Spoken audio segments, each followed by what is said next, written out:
Hey guys, मेरा नाम हर्षवर्धन है। कि जैसे कि आप जानते हो कि आप हर्षवर्धन यूट्यूब चैनल पे आए हो, तो यहाँ पर मैं आपको काफी ज्यादा टेक्नोलॉजी की चीजें पढ़ाता हूँ, समझाता हूँ और कभी कभी हम नॉर्मल टॉक्स भी करते हैं। तो आज हम बात करने वाले हैं मेरा उस वीडियो लेक्चर के ऊपर जो कि होने वाला है मेरी लिखी हुई किताब माइंड्स एंड मशीन पे। अब माइंड्स एंड मशीन जो बुक आप देख रहे हो, ये कम्प्लीटली डेडिकेटेड है to the human computer interaction subject, जिसके अंदर हम ये देखते हैं कि किस तरीके से एक ह्यूमन एक कंप्यूटर के साथ इंटरेक्ट कर सकता है, किस तरीके से ऐसे सिस्टम्स बनाए जा सकते हैं जो कि यूजर फ्रेंडली हो, यूजर ओरिएंटेड हो, यूजर की कोई प्रॉब्लम्स को सॉल्व करते हो। अब अगर मैं बात करूं इंट्रोडक्शन की प्रॉपर्ली, तो हम स्टार्ट करेंगे इंट्रोडक्शन टू एचसीआई से। तो एचसीआई एक्चुअली में चीज क्या है? तो एचसीआई प्रॉपर्ली चीज होती है the study and design of interaction between humans and computers. यानी बेसिकली हम यहाँ पर क्या कर रहे हैं, जो ह्यूमन और कंप्यूटर के बीच के इंटरेक्शन इसको समझने की कोशिश कर रहे हैं। इंटरेक्शन टेक्निक्स को, उन टेक्निक्स को हम समझने की कोशिश कर रहे हैं जिस तरीके से यूजर एक एफिशिएंटली तरीके से, इजी तरीके से किसी भी मशीन के साथ या किसी भी कंप्यूटर के साथ इंटरेक्ट कर सके। ये क्रूशियल रोल प्ले करती है। जब हम बात करते हैं, अगर कुछ टर्म्स के बारे में जब हम बात करते हैं, अगर हम बात करें यूजर सेटिस्फेक्शन, प्रोडक्टिविटी, यूजेबिलिटी की, इस केस में जो एचसीआई है वो एक बहुत बड़ा और एक क्रूशियल रोल प्ले करती है। इसका जो एम है वो ये है to create interfaces that are intuitive, user friendly and accessible to the wide range of user including those who are disabilities. अब इसका मतलब क्या है? इसमें हम बात करते हैं कुछ यूजर्स की, वो यूजर्स जिनको डिसेबिलिटीज है, यानी जो देख नहीं सकते, सुन नहीं सकते, उनके लिए भी हम ऐसे इंटरफेसेस बनाते हैं जो कि वो लोग एक्सेसिबल हो, उनके लिए यूजर फ्रेंडली हो और वो भी आसानी से इस्तेमाल कर सके। यूसीडी एक की प्रिंसिपल है एचसीआई का, ठीक है, जिसके अंदर क्या होता है, जिसके अंदर ये प्रॉपर्ली किस पे फोकस करता है? ये फोकस करता है बेसिकली यूजर्स के ऊपर और डिजाइन प्रोसेस के ऊपर। बिकॉज आपको भी ये चीज अच्छी तरीके से पता है कि अगर मैं एक बात करता हूँ किसी भी यूजर की, अगर मैं बात करूंगा, ठीक है, लाइक अगर ये एक यूजर है और इसको सपोज कोई एक डिसेबिलिटी है, राइट, इसको एक कोई डिसेबिलिटी है, तो हम इसके लिए किस तरीके से वो सिस्टम बना सकते हैं जो इसके ओरिएंटेड हो। तो उसके लिए हम जो जो काम करते हैं, ये आप समझ सकते हो कि यहाँ पर एचसीआई का रोल है। अगर आप देखा होगा कि आप अपना फोन यूज करते हो तो नीचे मीनू बार आता है, अलग अलग आइकन्स होते हैं, जो ये सिस्टम आपके लिए इजी बनाया है। हम चाहते तो आपके लिए कॉम्प्लिकेटेड एप्पल का फोन या फोन भी बना सकते थे, बट उन्होंने नहीं बनाया। Because user demands usability plus productivity. आपको यूजर पैसा देने के लिए तैयार तब होगा जब आप उनको ये दो चीजें आप उनको देने के लिए तैयार होंगे। बेसिकली यही पूरा प्रॉपर है कंसेप्ट एचसीआई का, ठीक है। अब इसके अंदर कुछ विजुअल एलिमेंट्स भी होते हैं, लाइक अगर मैं बात करता हूँ विजुअल एलिमेंट्स की, अगर मैं बात करूँ तो लेआउट हो गया, कलर हो गया, टाइपोग्राफी हो गया, और इन्फॉर्मेशन का भी प्रेजेंटेशन करने का एक तरीका होता है, जैसे अगर फीडबैक, नोटिफिकेशन, एरर मैसेजेस, ये सारा तरीका है, राइट। अगर हम आगे चलते हैं तो आगे आप ये चीज देखोगे कि इसमें कुछ हम इंटरेक्शन टेक्निक्स के बारे में बात कर सकते हैं, किस तरीके से यूजर एक इंटरेक्ट करता है मशीन से। हम कुछ इनपुट मेथड्स की बात करेंगे, लाइक अगर मैं बात करता हूँ कीबोर्ड, माउस, टच, वॉइस, इनसे इनपुट देने के ऊपर भी हम काफी ऐसे लॉस पढ़ेंगे जो इसके ऊपर डिपेंडेंट होंगे। हम आउटपुट मेथड्स के ऊपर भी प्रॉपरली बात करेंगे, ठीक है, such as display, sound and etcetera. हम कुछ जेस्चर्स के ऊपर बात करेंगे, वर्चुअल रियलिटी, कुछ ऐसी नई टेक्नोलॉजी जो कि आजकल डिफरेंट डिफरेंट कंपनी यूज कर रही है अपने सिस्टम को और बढ़िया बनाने के लिए, ठीक है। It involves user testing, heuristic evaluation, cognitive walk throughs and collecting user feedback. एक चीज आपको ध्यान रखना, इस पूरे सब्जेक्ट के अंदर कुछ जो चीज सबसे ज्यादा कॉमन है, वो चीज आप बार बार सुनोगे, वो होगा यूजर फीडबैक। ये आप वर्ड बार बार सुनने वाले हो, ठीक है, यूजर फीडबैक जो वर्ड है आप बार बार सुनने वाले हो, बिकॉज हम जो सिस्टम डेवलप करने वाले हैं वो एंटायरली डिपेंड होने वाला है यूजर के फीडबैक के ऊपर, ठीक है। तो ये चीज आपको बार बार सुननी पड़ेगी, ठीक है। अब हम बात करते हैं एक्सेसिबिलिटी की। अगर हम एचसीआई में एक्सेसिबिलिटी की बात करें तो हम ये देखते हैं उन इंटरफेसेस का डिजाइन करना है। जब हम इंटरफेस को डिजाइन करते हैं, वो इस तरीके से डिजाइन हो कि सपोज किसी को डिसेबिलिटी भी हो तो वो भी उसको एक्सेस कर सके, उसको यूज कर सके। तो ये पॉइंट आता है एक्सेसिबिलिटी के अंदर। हम ये भी चीज देखते हैं, जैसे अगर हम बात करते हैं फैक्टर्स की, like screen reader, keyboard navigation, colour contrast, ये मतलब कुछ तरीके से हमें एक्सेसिबल बनाना है, यानी इजीली एक्सेसिबल बनाना है चीजों को। ये हम एक्सेसिबिलिटी में पूरा बात करते हैं। फ्यूचर ट्रेंड्स में हम बात करते हैं किस तरीके से एचसीआई जो नई टेक्नोलॉजीज है या जो एडवांसमेंट है टेक्नोलॉजीज के अंदर, उसको यूज करके सिस्टम को डेवलप करे जो कि एक पावरफुल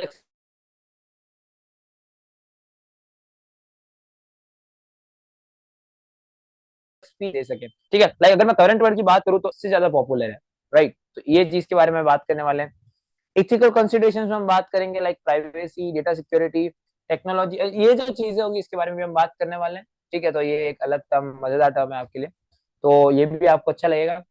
फिर हम बात करेंगे अब इंटरेक्टिव सिस्टम डिजाइन की, ठीक है, क्योंकि एक इंपॉर्टेंट सा टॉपिक है और मैं ज्यादातर एम्फेसाइज कर रहा हूँ कुछ इंपॉर्टेंट टॉपिक्स पे। बाकी मैं आपको कीज दे दूंगा, ये पीडीएफ का जो किताब का लिंक है वो आपको डिस्क्रिप्शन में दे दूंगा, या मेरी वेबसाइट से जाकर इसको डाउनलोड कर सकते हो बुक सेशन के अंदर।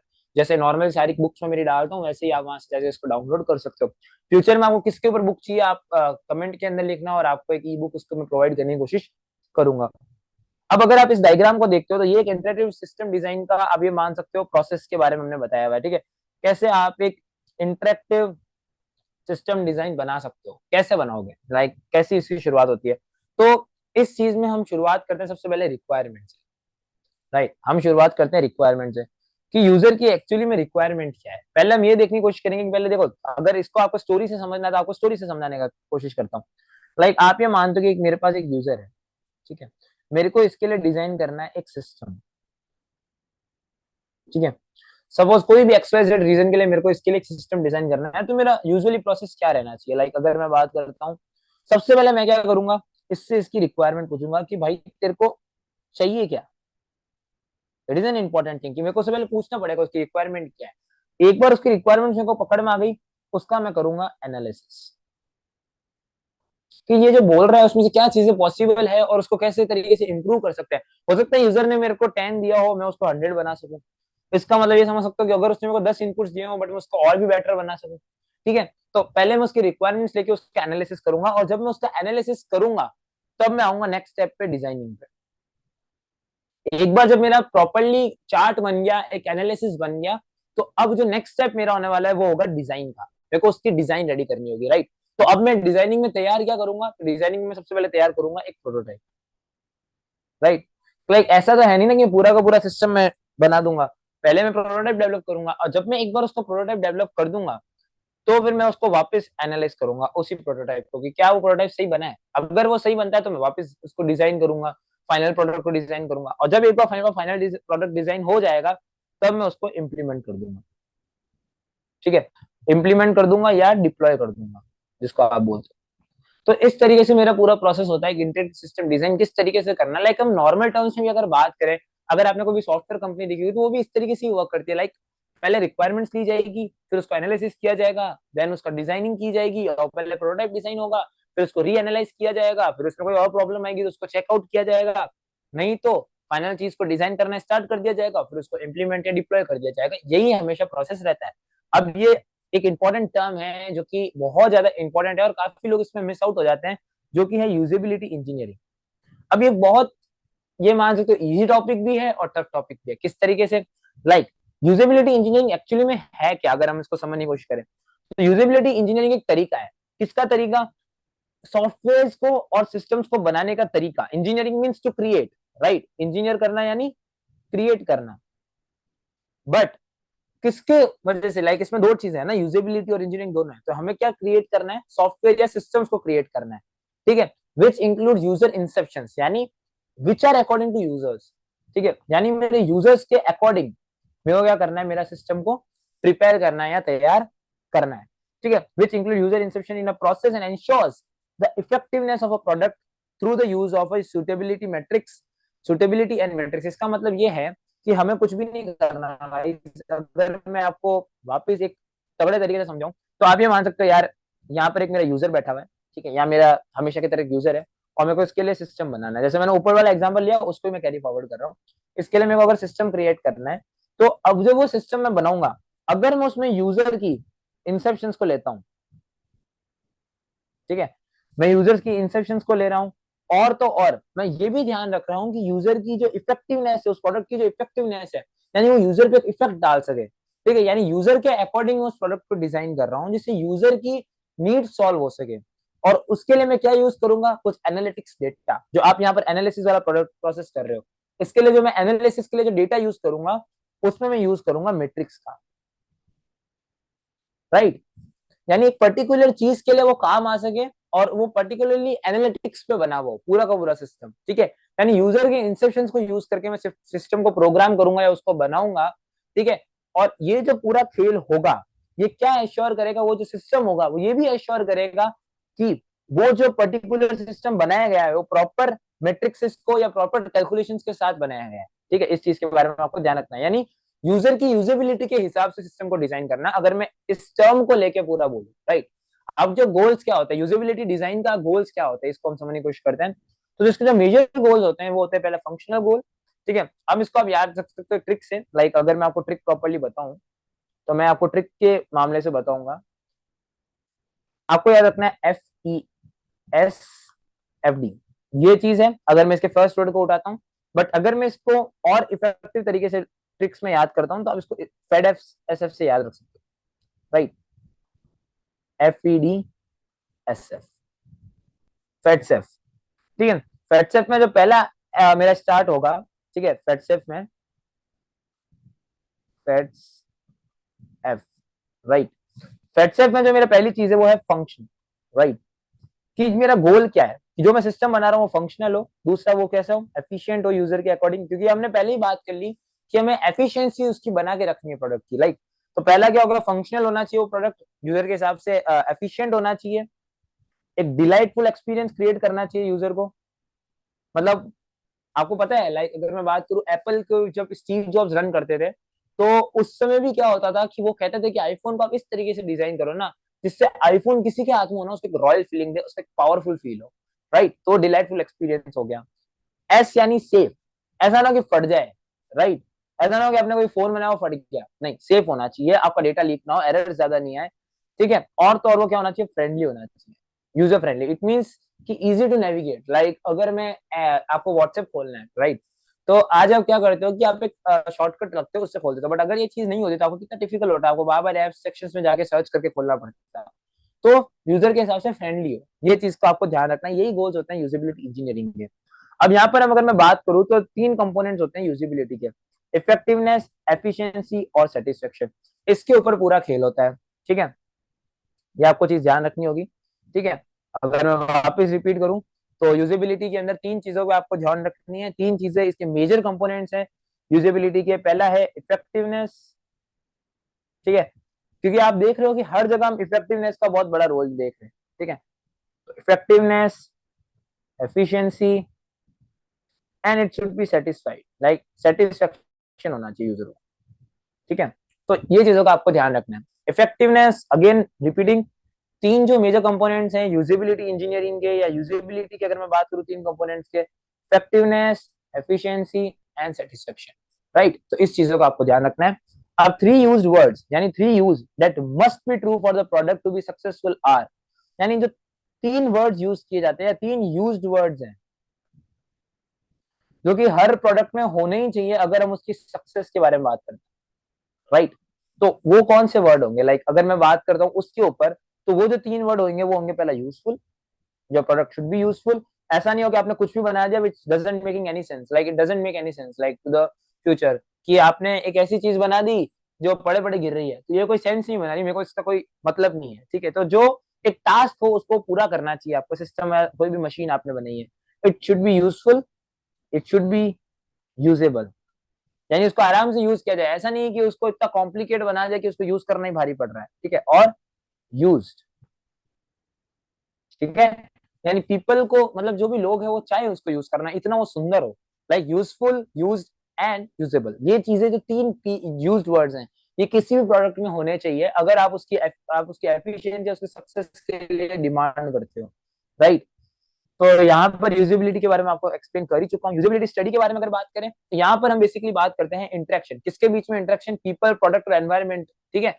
यानी बेसिकली यहाँ पर तीन चीजों के बारे में बात हो रही है, ठीक है। यहाँ पर तीन चीजों के बारे में बात हो रही है यूजेबिलिटी स्टडी के अंदर। हम ये बात करते हैं लोग यानी पीपल यानी ह्यूमंस जो हम यूज कर रहे हैं उस चीज को, right.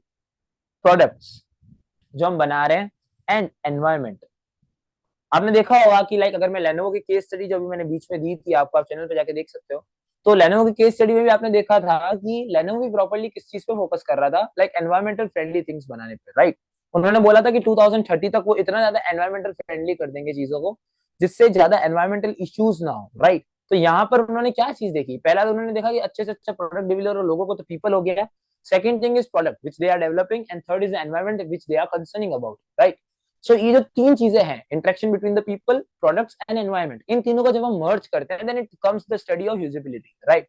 Now we will talk about usability testing, what it is. So usability testing is nothing but it's the scientific evaluation of the stated usability parameters as per, like अब हम यहाँ पर क्या कर रहे हैं, like टेस्टिंग जो word है ना, ये अपने आप में एक अच्छा वर्ड है, राइट, कि आपको यहाँ पर ज्यादा कुछ समझने की कोशिश करने की जरूरत नहीं पड़ेगी। अगर मैं टेस्टिंग की ही बात करूं, तो टेस्टिंग में बेसिकली अपन यही देखते हैं ना कि जो पैरामीटर यूजेबिलिटी के अपन ने देखे थे उसके बारे में देखना, हमने जो कौन से पैरामीटर्स देखे थे, लाइक अगर मैं बात करूं जो यूजेबिलिटी के पैरामीटर्स अपन ने ऊपर देखे थे, एफ डी एस, ठीक है, F D S, wait a second, like it should be functional, जो अपन ने ऊपर देखा था, इट शुड क्रिएट डिलाइटफुल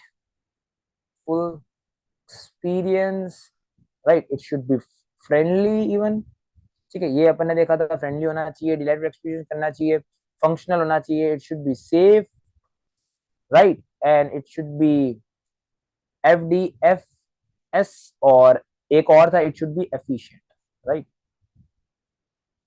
तो ये जो हमने अभी फैक्टर्स अभी ऊपर डिस्कस करे थे when it comes to usability, तो इनका जब हम टेस्ट करते हैं किसके अकॉर्डिंग, अब इसमें हम पैरामीटर्स देखेंगे कि किसके अकॉर्डिंग हम टेस्ट कर रहे हैं इन चीजों का, हम टेस्ट कर रहे हैं according to user requirements, competencies, prospects, safety and satisfaction, जो कि अगर मैं बात करूं सेटिस्फेक्शन को आप मैच कर सकते हो to the delightful experience, they are getting safety से आप सेफ को मैच कर ही सकते हो, प्रोस्पेक्ट्स जो है competencies mean the functionalities, user requirements, how they are efficient to the users, और prospects like prospects to the user like user खुद, ठीक है, आप इस तरीके से समझ सकते हो। तो ये जो पैरामीटर्स है इसके ऊपर हम बातचीत करते हैं, ओके। अब आता है एक्सेप्टेबिलिटी टेस्टिंग, ये किस तरीके की टेस्टिंग है भाई, मतलब अभी तो यूजेबिलिटी टेस्टिंग की बात करी, अब ये कौन सी टेस्टिंग है, तो गाइस ये वो टेस्टिंग है, ये एक तरीके से फाइनल चेक पॉइंट है, लाइक अगर हम वेंडर को साइन कर रहे हैं, लाइक अगर मैं साइन कर रहा हूँ कि नहीं आज मेरे को, मैं साइन कर रहा हूँ कि मेरे को ये सॉफ्टवेयर चाहिए, राइट, तो यहाँ पर चीज क्या हो रही है कि बिफोर आप उसको साइन करो, जो आखिरी टेस्टिंग आप करते हो, ठीक है, it's a final check point, like मैं इसको वापस हाईलाइट कर रहा हूँ कि it's a final check point.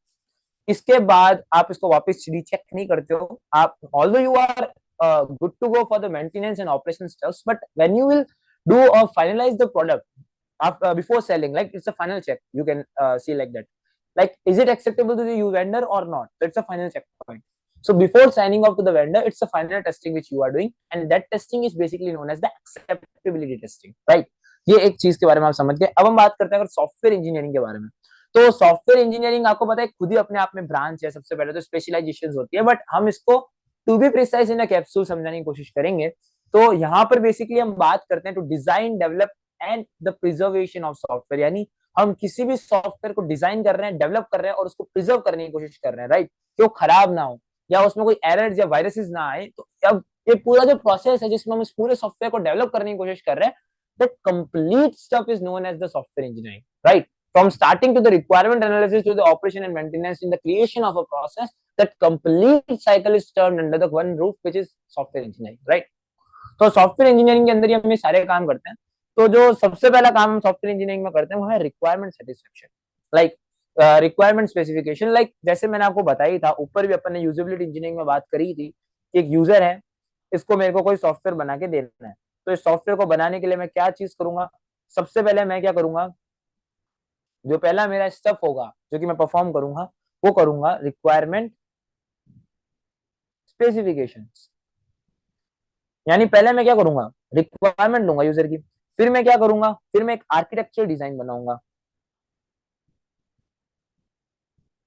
फिर मैं एक आर्किटेक्चर डिजाइन बनाऊंगा, फिर उसी को यूज करके मैं एक डिटेल डिजाइन प्लॉट करूंगा, राइट, और उस डिटेल डिजाइन को यूज करके मैं उसकी कोडिंग एंड यूनिट टेस्टिंग करूंगा। एक बार कोडिंग एंड यूनिट टेस्टिंग का प्रोसेस हो जाएगा तो मैं इंटीग्रेशन एंड टेस्टिंग करूंगा। और जब मेरे पांचों स्टेप्स कंप्लीट हो गए, मैंने रिक्वायरमेंट भी ले ली, आर्किटेक्चर डिजाइन बना दी, फिर मैंने डिटेल डिजाइन भी उसकी बना दी, फिर मैंने कोडिंग एंड यूनिट टेस्टिंग कर लिया, फिर उसके बाद मैंने इंटीग्रेशन और टेस्टिंग भी कर लिया, देन मेरा फाइनल जो स्टेप जो मैं परफॉर्म करूंगा वो होगा मेरा ऑपरेशन एंड मेंटेनेंस, यानी ऑपरेशन या मेंटेनेंस की बात करनी। अब इसमें आपको एक चीज ध्यान रखना है कि किस आर्किटेक्चर को फॉलो कर रहा है, ये फॉलो कर रहा है वाटरफॉल मेथड को। ये क्या चीज है, यानी हर स्टेप आपस में लिंक्ड नहीं है, ये चीज आप ध्यान रखना। जब हमने बात करी थी ऊपर proper designing iterative system design की बात करी थी, तो आपने उसमें एक चीज देखी थी कि चीजें आपस में डिपेंडेंट थी। लाइक अगर मैं बात करूँ कि पहले रिक्वायरमेंट लेंगे, ठीक है, रिक्वायरमेंट के बाद मैं उसका एनालिसिस करूंगा, फिर मैं उससे डिजाइन रेडी करूंगा, राइट, फिर डिजाइन से मैं प्रोटोटाइप बनाऊंगा, फिर उसको वापस एनालाइज करूंगा, एंड बाय द एंड मैं क्या करूंगा, फाइनल प्रोडक्ट का ऑपरेशन या मेंटेनेंस वाली बात थी, राइट। तो यहाँ पर क्या थी, चीजें डिपेंडेंट थी, but it is a waterfall method. जो आप अभी देख रहे हो software engineering is a waterfall method. But अब जो जाएंगे नेक्स्ट के अंदर, अगर हम बात करते हैं इटरेटिव सिस्टम डिजाइन में, तो ये वाटरफॉल मेथड को फॉलो नहीं करता, राइट। ये थोड़ा उससे अलग है, it is more advance than that, because यहाँ पर जो आपको एंड गोल मिलेगा वो एक एडवांस गोल मिलेगा। मैं ये कहना चाह रहा हूँ आपको, लाइक कि जब आपको एंड में मिलने वाला है प्रोडक्ट, इसमें डिपेंडेंसी होगी स्टेप्स की, जो कि मैंने ऊपर आपको बताया था। अभी क्या था कि उसमें डिपेंडेंसी इतनी नहीं आ रही थी, और एक स्टेप के बाद जस्ट नेक्स्ट स्टेप के ऊपर आ रहा था, बट इसमें आपको डिपेंडेंसी देखने को भी मिलने वाली है, राइट। तो यहाँ पर क्या होता है, आप ये स्टेटमेंट पढ़ो जो मैंने हाईलाइट किए हुए आपके लिए, इसको मैंने स्पेशल इस पूरी पीडीएफ को हाईलाइट किया हुआ है। ये एनोटेड पीडीएफ भी मैं लिंक में दे दूंगा, जिससे आप इसको एक्सप्लोर कर सको। The iterative system design model जो है वो हर फेज को शो करेगा। यानी एक आपने एक्सेस कर लिया, ठीक है, आप एक स्टेप पे चले गए, फिर आप नेक्स्ट पे चले गए, फिर आप नेक्स्ट पे चले गए, और आप पुराने स्टेप्स पे भी आ सकते हो, राइट। आप ये देख सकते हो वही स्टेप्स हैं जो सॉफ्टवेयर डिजाइनिंग के थे, but the thing is now they are interdependent on each other, right. So like this you have to design that entire process, so that all the processes are interdependent on each other and they are not following the waterfall method here. Here, if you get an error in the single step, you can go back to the previous one, right? So eventually, the software which will you get in the end, it will be the best and it will be the greatest software which you will get from this method, right? So it is the more advanced than software development cycle which we have just discussed above, right? तो जो मैंने software designing method बताया था उससे काफी ज्यादा advance है, और ये आपस में डिपेंडेंट है। आप देख रहे हो नेट जैसा स्ट्रक्चर, ये स्टेप, ये जो है ये इस पे भी डिपेंडेंट है, ये इस पे भी डिपेंडेंट है, ये इस पे भी डिपेंडेंट है, इस पे भी डिपेंडेंट है, इस पे भी डिपेंडेंट है, इस पे भी डिपेंडेंट है, ये जो है ये भी इस पे डिपेंडेंट है, ये भी इस पे डिपेंडेंट है, ये भी इस पे डिपेंडेंट है, ये भी इस पे, ये भी इस पे डिपेंडेंट है, ये भी इस पे डिपेंडेंट है, ये भी इस पे डिपेंडेंट है, ऐसे करके पूरा इन्होंने नेट बना के रख दिया। तो ये है पूरा कंप्लीट प्रोसेस, राइट। तो आपको चीज समझ में आ गई होगी। अब हम बात करेंगे एट्रीब्यूट्स के बारे में। What are the attributes, right, okay.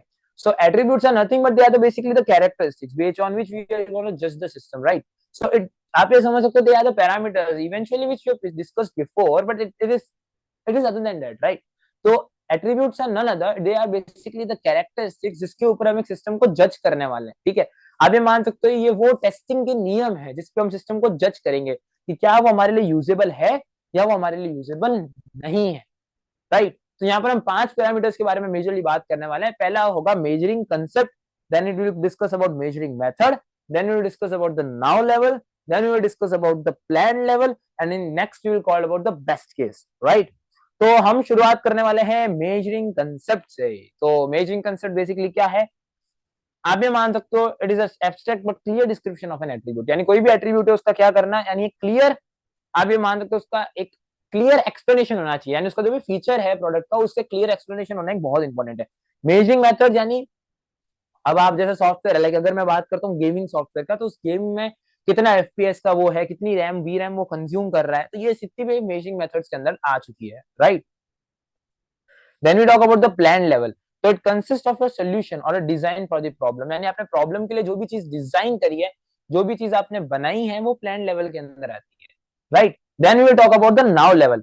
Now level यानी जो अभी मेरे मार्केट के अंदर टेक्स अवेलेबल है, जो टेक्नोलॉजीज अवेलेबल है, ठीक है, क्या उससे कुछ हटके या क्या वो चीज जो लोगों को चाहिए वो और कुछ एडिशनल, क्या वो चीज उसके अंदर है।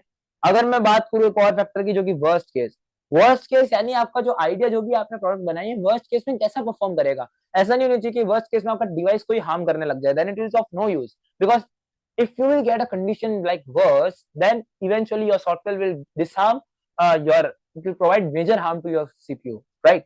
तो इस तरीके से समझ सकते हो। बेस्ट केस यानी बेस्ट सिचुएशन में वो कैसे प्रोसेस कर रहा है, कितनी रैम ले रहा है, कितना वो यूटिलाइजेशन ले रहा है, वो सारी जो भी चीजें होती है बेस्ट केस में होती है। तो हमने अभी तक क्या देखा, हमने ये चीज देखी थी कि भाई एट्रीब्यूट बेसिकली वो कैरेक्टरिस्टिक्स है जिसके ऊपर हम एक सिस्टम को जज करते हैं कि वो यूजेबल है या नहीं है।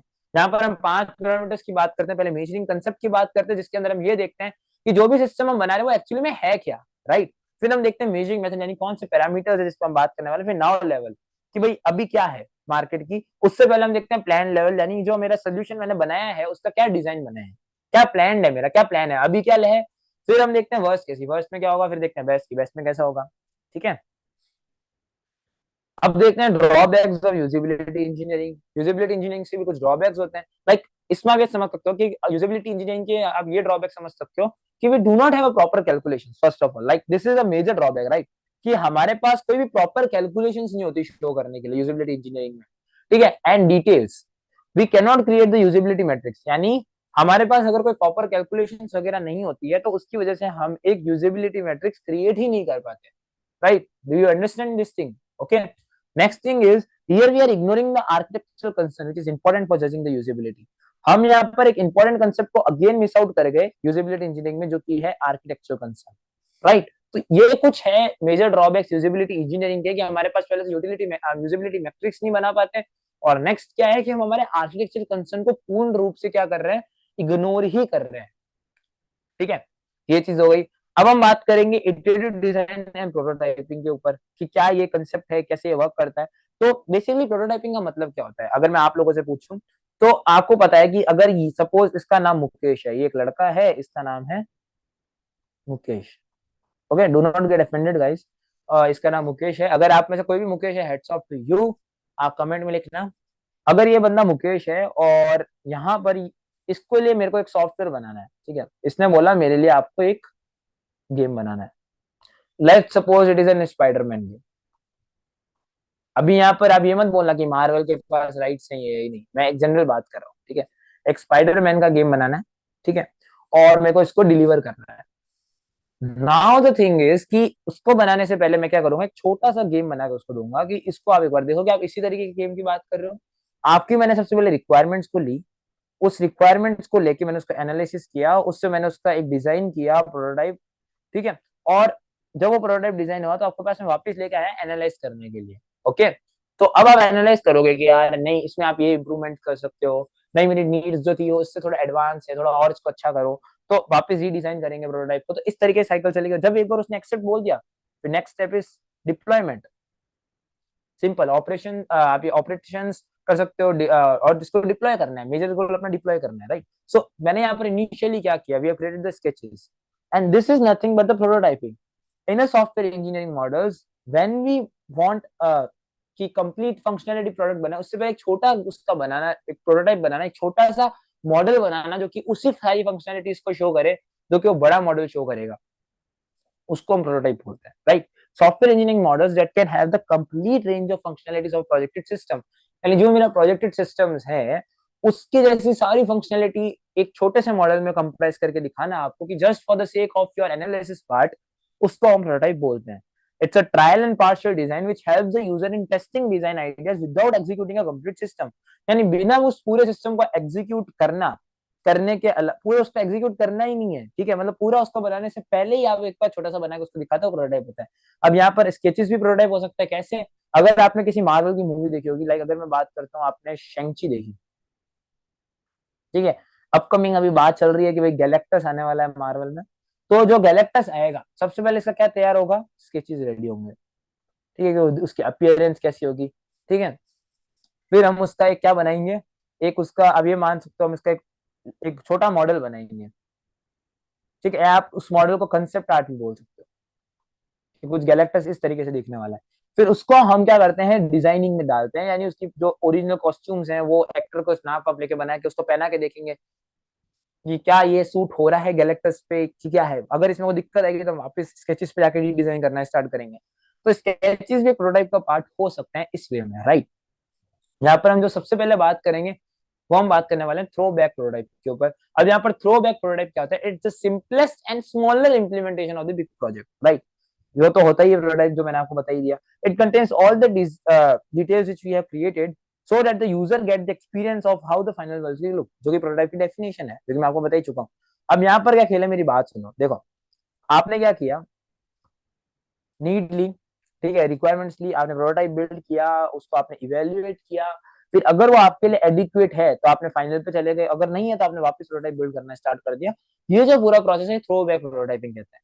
अब आता है इवेल्युएशन प्रोटोटाइप। इसमें क्या होता है, हमारे पास एक सॉफ्टवेयर डेवलपमेंट साइकिल है। सॉफ्टवेयर डेवलपमेंट साइकिल में हम सबसे पहले क्या करते हैं, वही चीज, रिक्वायरमेंट, ठीक है, फिर क्या आता है, प्लानिंग, कैसे आप उसको एग्जीक्यूट करेंगे, फिर तीसरा डिजाइन करो, चौथा क्या आता है, बिल्ड, उसको बनाओ, 500 क्या आता है, कोड टेस्टिंग करो, फिर क्या करो, डिप्लॉयमेंट करो,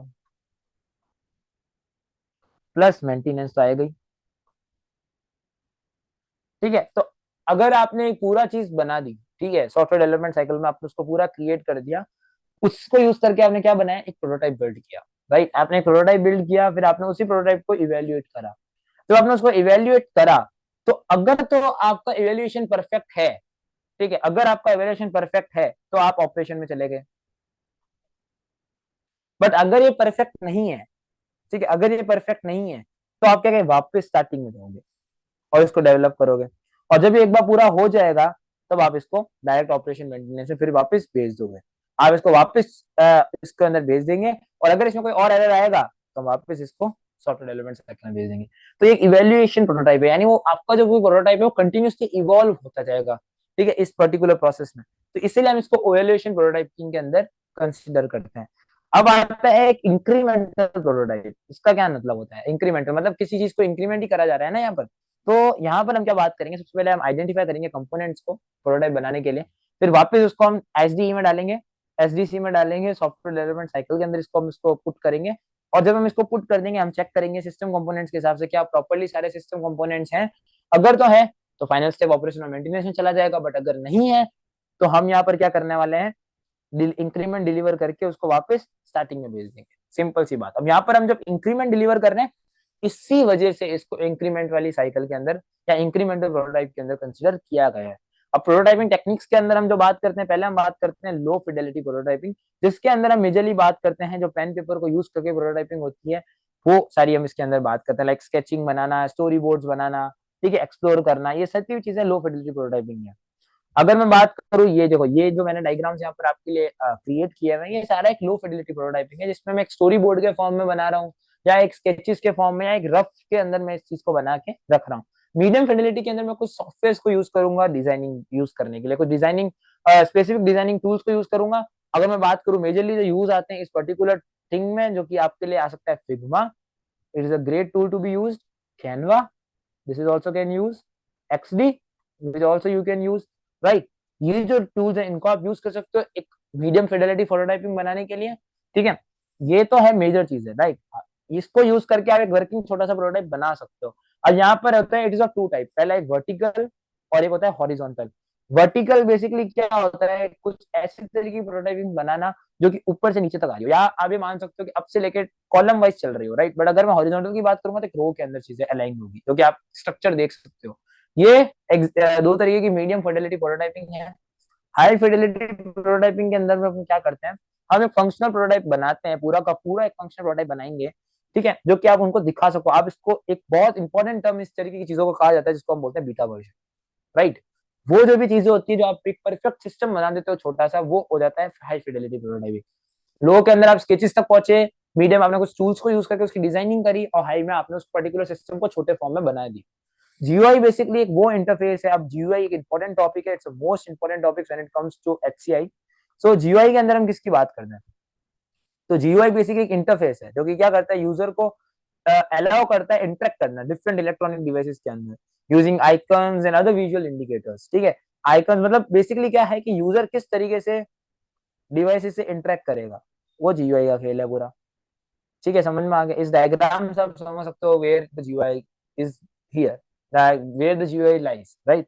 So the first thing is it's a hardware. Green part is a hardware, and surrounding that hardware it's a kernel. Hardware है पहले, सबसे पहले, फिर उसके बाद कर्नल आता है, उसके बाद अपना डिस्प्ले सर्वर आता है, और डिस्प्ले सर्वर के जस्ट बाद अपना हीरो GUI आता है, ठीक है। और जस्ट बाद यूजर आता है, यानी यूजर, GUI और डिस्प्ले सर्वर के बीच में मेजर इंटरेक्शन होते हैं। ये डिस्प्ले जो भी सर्वर होता है कर्नल के थ्रू कंट्रोल होता है, और कर्नल एक्चुअली में हार्डवेयर उसको कंट्रोल कर रहा होता है, right. So hardware, then kernel, then display servers, then GUI, then again a user, right. The elements क्या है, पहला जो GUI के एलिमेंट्स होते हैं वो बेसिकली विजुअल एलिमेंट्स के लिए बेसिकली यूज होता है mostly. These element define the appearance of GUI, यानी ये भी जो GUI की मेजर अपीयरेंस है उसके लिए रेस्पॉन्सिबल होते हैं ये एलिमेंट्स, राइट। अब अगर मैं बात करूं विंडो की, तो विंडो बेसिकली क्या काम आता है, जो मैंने इंपॉर्टेंट पार्ट है उसको हाईलाइट किया हुआ है, तो मैं उसको ही रीड आउट करूंगा, बाकी चीजें आप और रीड कर सकते हो, डिस्क्रिप्शन में इसका लिंक है पूरी PDF का। It displays the information on the screen and it is very easy to manipulate a window, ठीक है। ये बेसिकली इन्फॉर्मेशन को डिस्प्ले कर देती है स्क्रीन पे, आप देखते ही होगे कुछ टैब्स जैसे जैसे खुलते हैं पीसी के अंदर भी, ठीक है, क्रॉस, मिनिमाइज, ऐसे करके कुछ आपके आता है, ये एक विंडो है, राइट। सो इजीली ये विंडो को मैनिपुलेट करना आसान होता है, ठीक है। अगर मैं टाइप्स ऑफ विंडो की बात करूँ तो कंटेनर विंडो होती है, ब्राउजर विंडो होती है, टेक्स्ट टर्मिनल विंडो होती है, चाइल्ड विंडो होती है, और मैसेज विंडो भी होती है। ये टाइप्स ऑफ कुछ विंडोज है जो कि हम जीयूआई में कंसिडरेबली पढ़ते हैं, राइट। दो, container window, browser window, text terminal window, child window and message window. अगर मैं बात करूं मीनू की, तो it contains a list of choices, like आप कभी रेस्टोरेंट गए हो तो रेस्टोरेंट में आप देखते हो कि यहाँ पर लिखा होता है कि इट्स पनीर बटर मसाला, रोटी, इडली, डोसा। भूख लग गई यार, ठीक है, तो अब मैं ज्यादा नाम नहीं लूंगा, ऐसे नाम लेने से भूख लग जाती है, ठीक है। तो मेनू का मतलब होता है लिस्ट ऑफ चॉइसेस जिसमें से आप कुछ सेलेक्ट करते हो, right. So it display the horizontally across the screen such as pull down menu, and it can also be the vertical part, right. Menu can be both horizontal and vertical depend upon the user, right. So like this you can understand. Now the next thing is the icons. Now icons हम किसकी बात करते हैं, like files, program, web pages, सब में जब हम छोटे छोटे आइकन होता है ना गाइस, हम अगर मैं बात करता हूँ लाइक एक टैब खुला हुआ आपने गूगल क्रोम्स में देखा होगा, तो यहाँ पे एक छोटा सा आइकन बना हुआ था एकदम क्यूट सा, और यहाँ पर इसका लिखा होता है सपोज न्यू टैब या कोई भी वेबसाइट का नाम, राइट। सो इसमें आइकन्स का यूज होता है, तो basically it's a file program को एक छोटी सी picture with the UI use करते हैं ना, उसको icons. Controls, information application can be directly read or influenced using a graphic control elements such as widgets को यूज करके कंट्रोलिंग, लाइक अगर मैं बेस्ट एग्जांपल हूं तो आपने एक सेफ्टी टच या सॉफ्ट टच के बारे में सुना होगा, जो कि आईफोन्स में आपने एक ऐसा करके बटन देखा होगा जो नॉर्मली फ्लोट करता रहता है स्ट्रिंग में, ठीक है। तो वो जो है एक जीयूआई विजिट है जो कि आपको यूज होता है कंट्रोल करने के लिए, like a small control center, right. So आपने ये कंट्रोल को देखा होगा, widgets are used to display the list of similar items, navigate the system using links, tabs and manipulating data, checkbox, यानी बेसिकली यहाँ पर कंट्रोल की बात आ गई। जीयूआई एलिमेंट्स को जब हम कंट्रोल करते हैं, वो सारे जो भी ग्राफिकल जो आप छोटे छोटे बने होते हैं ना, लाइक अब एक्शन सेंटर होता है काफी फोन्स में, आप जब नोटिफिकेशन नीचे करते हो तो आपको एक्शन सेंटर्स दिखते हैं उस तरीके से। Tabs, it is associated with the view plane, it usually contains a text label और अ ग्राफिकल आइकन, ठीक है। ये टैब्स की डेफिनेशन हो गई कि ये नॉर्मली व्यू प्लेन से एसोसिएट होते हैं, और ये नॉर्मली टेक्स्ट लेबल और ग्राफिकल आइकन ये चीजें इसमें होती है। अगर मैं बात करूं विजुअली एस्थेटिक यूआई बनाने के 7 रूल्स के बारे में, तो सबसे इंपॉर्टेंट जो रूल है वो है minimalism is must maximise white space, और ये जो सबसे बेस्ट कंपनी है जो इसको फॉलो करती है, और इसके बारे में आप इस कंपनी के बारे में आपने बहुत सुना होगा, इस कंपनी का नाम है none other than Apple, right. आपने एप्पल का यूआई या एप्पल का बॉक्स देखा होगा कभी भी, उसका कभी किसी प्रोडक्ट को देखा होगा, नहीं तो आप गूगल पे जाकर सर्च करके देखना, उसके जो प्रोडक्ट होंगे ना, आप देखोगे उस बॉक्स में केवल उस डिवाइस का एक लुक होगा, बाकी सारा व्हाइट बॉक्स होगा। क्यों? बिकॉज वो मिनिमलिज्म को रखना चाहते हैं और व्हाइट स्पेस को मैक्सिमाइज कर रहे हैं। लाइक अगर आप इस यूआई को देखो तो ये यूआई कितना सुंदर लग रहा है, राइट। तो ये एक प्रॉपर जो सुंदर यूआई बना है, ठीक है, लाइक हाई जोशी करके इन्होंने बहुत सुंदर सा यूआई बनाया है, तो इन्होंने क्या किया, व्हाइट स्पेस को मैक्सिमाइज किया। ये भी अगर आप देखते हो तो ये भी कितना सुंदर लग रही है चीज। तो इस चीज के ऊपर हम बात करते हैं, white spaces is the one you most overlook, like अब इसका आप मन से आगे लिख सकते हो, अगर मैं आपको हेडिंग समझा देता हूँ। Micro interactions are good, like this thing, right. आप ये देख सकते हो कि अगर आपके पास कोई मेल आया हुआ है तो छोटा सा आपको एक आइकन दिख रहा है, इसमें कुछ नंबर लिखा हुआ है, माइक्रो इंस्ट्रक्शंस है। ये आपके यूआई को और ज्यादा सुंदर और एस्थेटिक बनाता है और ट्रिगर देता है यूजर को कि नहीं कुछ इंपॉर्टेंट चीजें आई है, राइट। इसी तरीके से आप इसको समझ सकते हो। अब यहाँ पर चीज आती है कि ये काम कहाँ पर आता है, जो अभी अपने देखा माइक्रो इंटरेक्शन, तो स्विचिंग ऑफ में, सेटिंग प्रेफरेंसेस को एडजस्ट करना, अपलोडिंग एंड डाउनलोडिंग में, notification, social media sharing, pull down and hidden menus, highlighting, call to actions इसमें काम आता है, ठीक है। यानी स्विच ऑफ वगैरह में, setting preferences, downloading and uploading, notification, social media sharing, pull down and hidden menus, highlighting, call to action, सब में काम आता है। When in doubt use muted colours, इसका मतलब क्या है, कभी भी आपको डाउट हो आपके यूआई के अंदर आपको कलर कौन से एनग्रेव करने, तो उसमें आपको पहला सजेशन या पहली चीज के ऊपर जाना चाहिए, वो होता है म्यूटेड कलर्स पे आपको मूव ऑन करना चाहिए। Light always come from top, ये है अपना नेक्स्ट रूल कि द मोस्ट कॉमन मिस्टेक, इसमें कुछ इंपॉर्टेंट पॉइंट है बिकॉज ये नॉर्मली आप इसको टेक्स्ट से ऐसे मन से समझ नहीं सकते। The most common mistake designer have made is not to know the fact that when the lights come from the sky it illuminates the top of the things and casts shadows below them. The top of the objects are lighter and the bottom is darker. ये चीज को ये काफी लोग इसको भूल जाते हैं। ये नॉर्मली कहाँ काम आता है मैं आपको बताता हूँ।